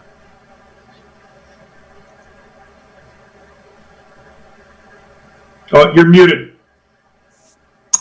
12. Sorry. And your saving throw is 11, right? Versus spells? Correct. Oh, no, my saving throw versus spells at 8. Okay. I was going to say you made it twice just by 1 point. Rain, when you take the book away from her, Minya, the fog begins to lift a little bit. The last things that you feel echoing around your mind, these numbers start to seem to fade. You missed having your alignment turned to chaotic evil by 1 point, and you made that save just by basically the skin of your ass. Okay. You're all sitting there in this room, the scent of death heavy around you. You've won a major battle, and you've lost a major battle, losing Cassiodora. Minya almost went insane. The gods have smiled with favor down upon Kavra. Vesper, your bow has proven as deadly as ever. Rain, the thought of vengeance is thick in your mind. And unfortunately, guys, we are at 11:58. So our session is going to have to come to a close today because I promised you guys I would let you go. You have explored probably about a third of this dungeon.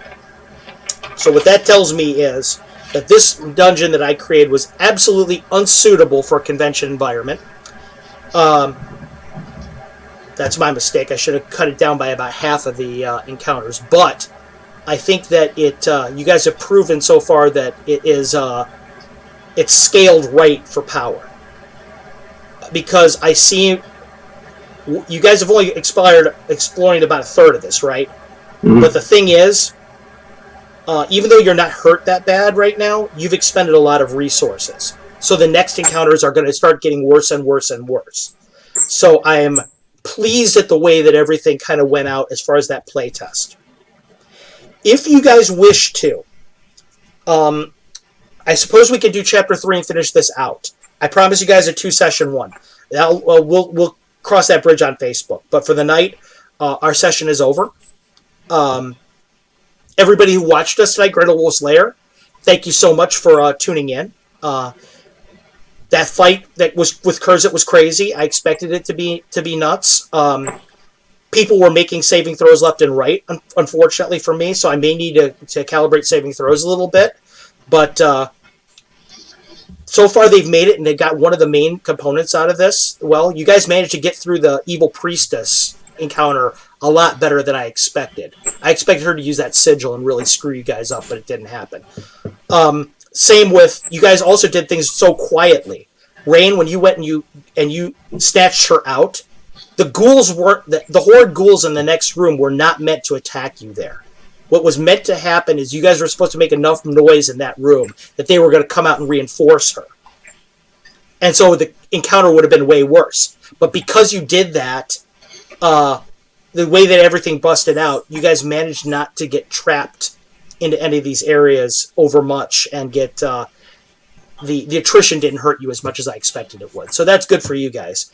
We'll talk about a possible session 3 right now, but for right now, that's the conclusion of our session. I want for everybody that watched us tonight, thank you so much for tuning in. I'll introduce my players one more time. Jason, Wyndham, Kavra, right over here.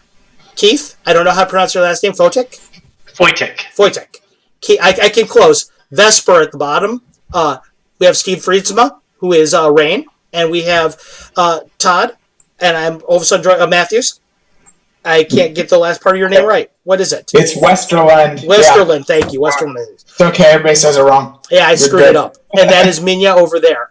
Thanks again for tuning in, everyone. We'll go ahead and we'll talk offline just for a moment. I don't want to keep you guys too much longer. I promised you out of here at midnight, so I'm going to keep to that. Thank you for tuning in, and everybody have a good night. Awesome. See you guys. Thanks, everyone. Have a good one. Great job, everybody. Yeah.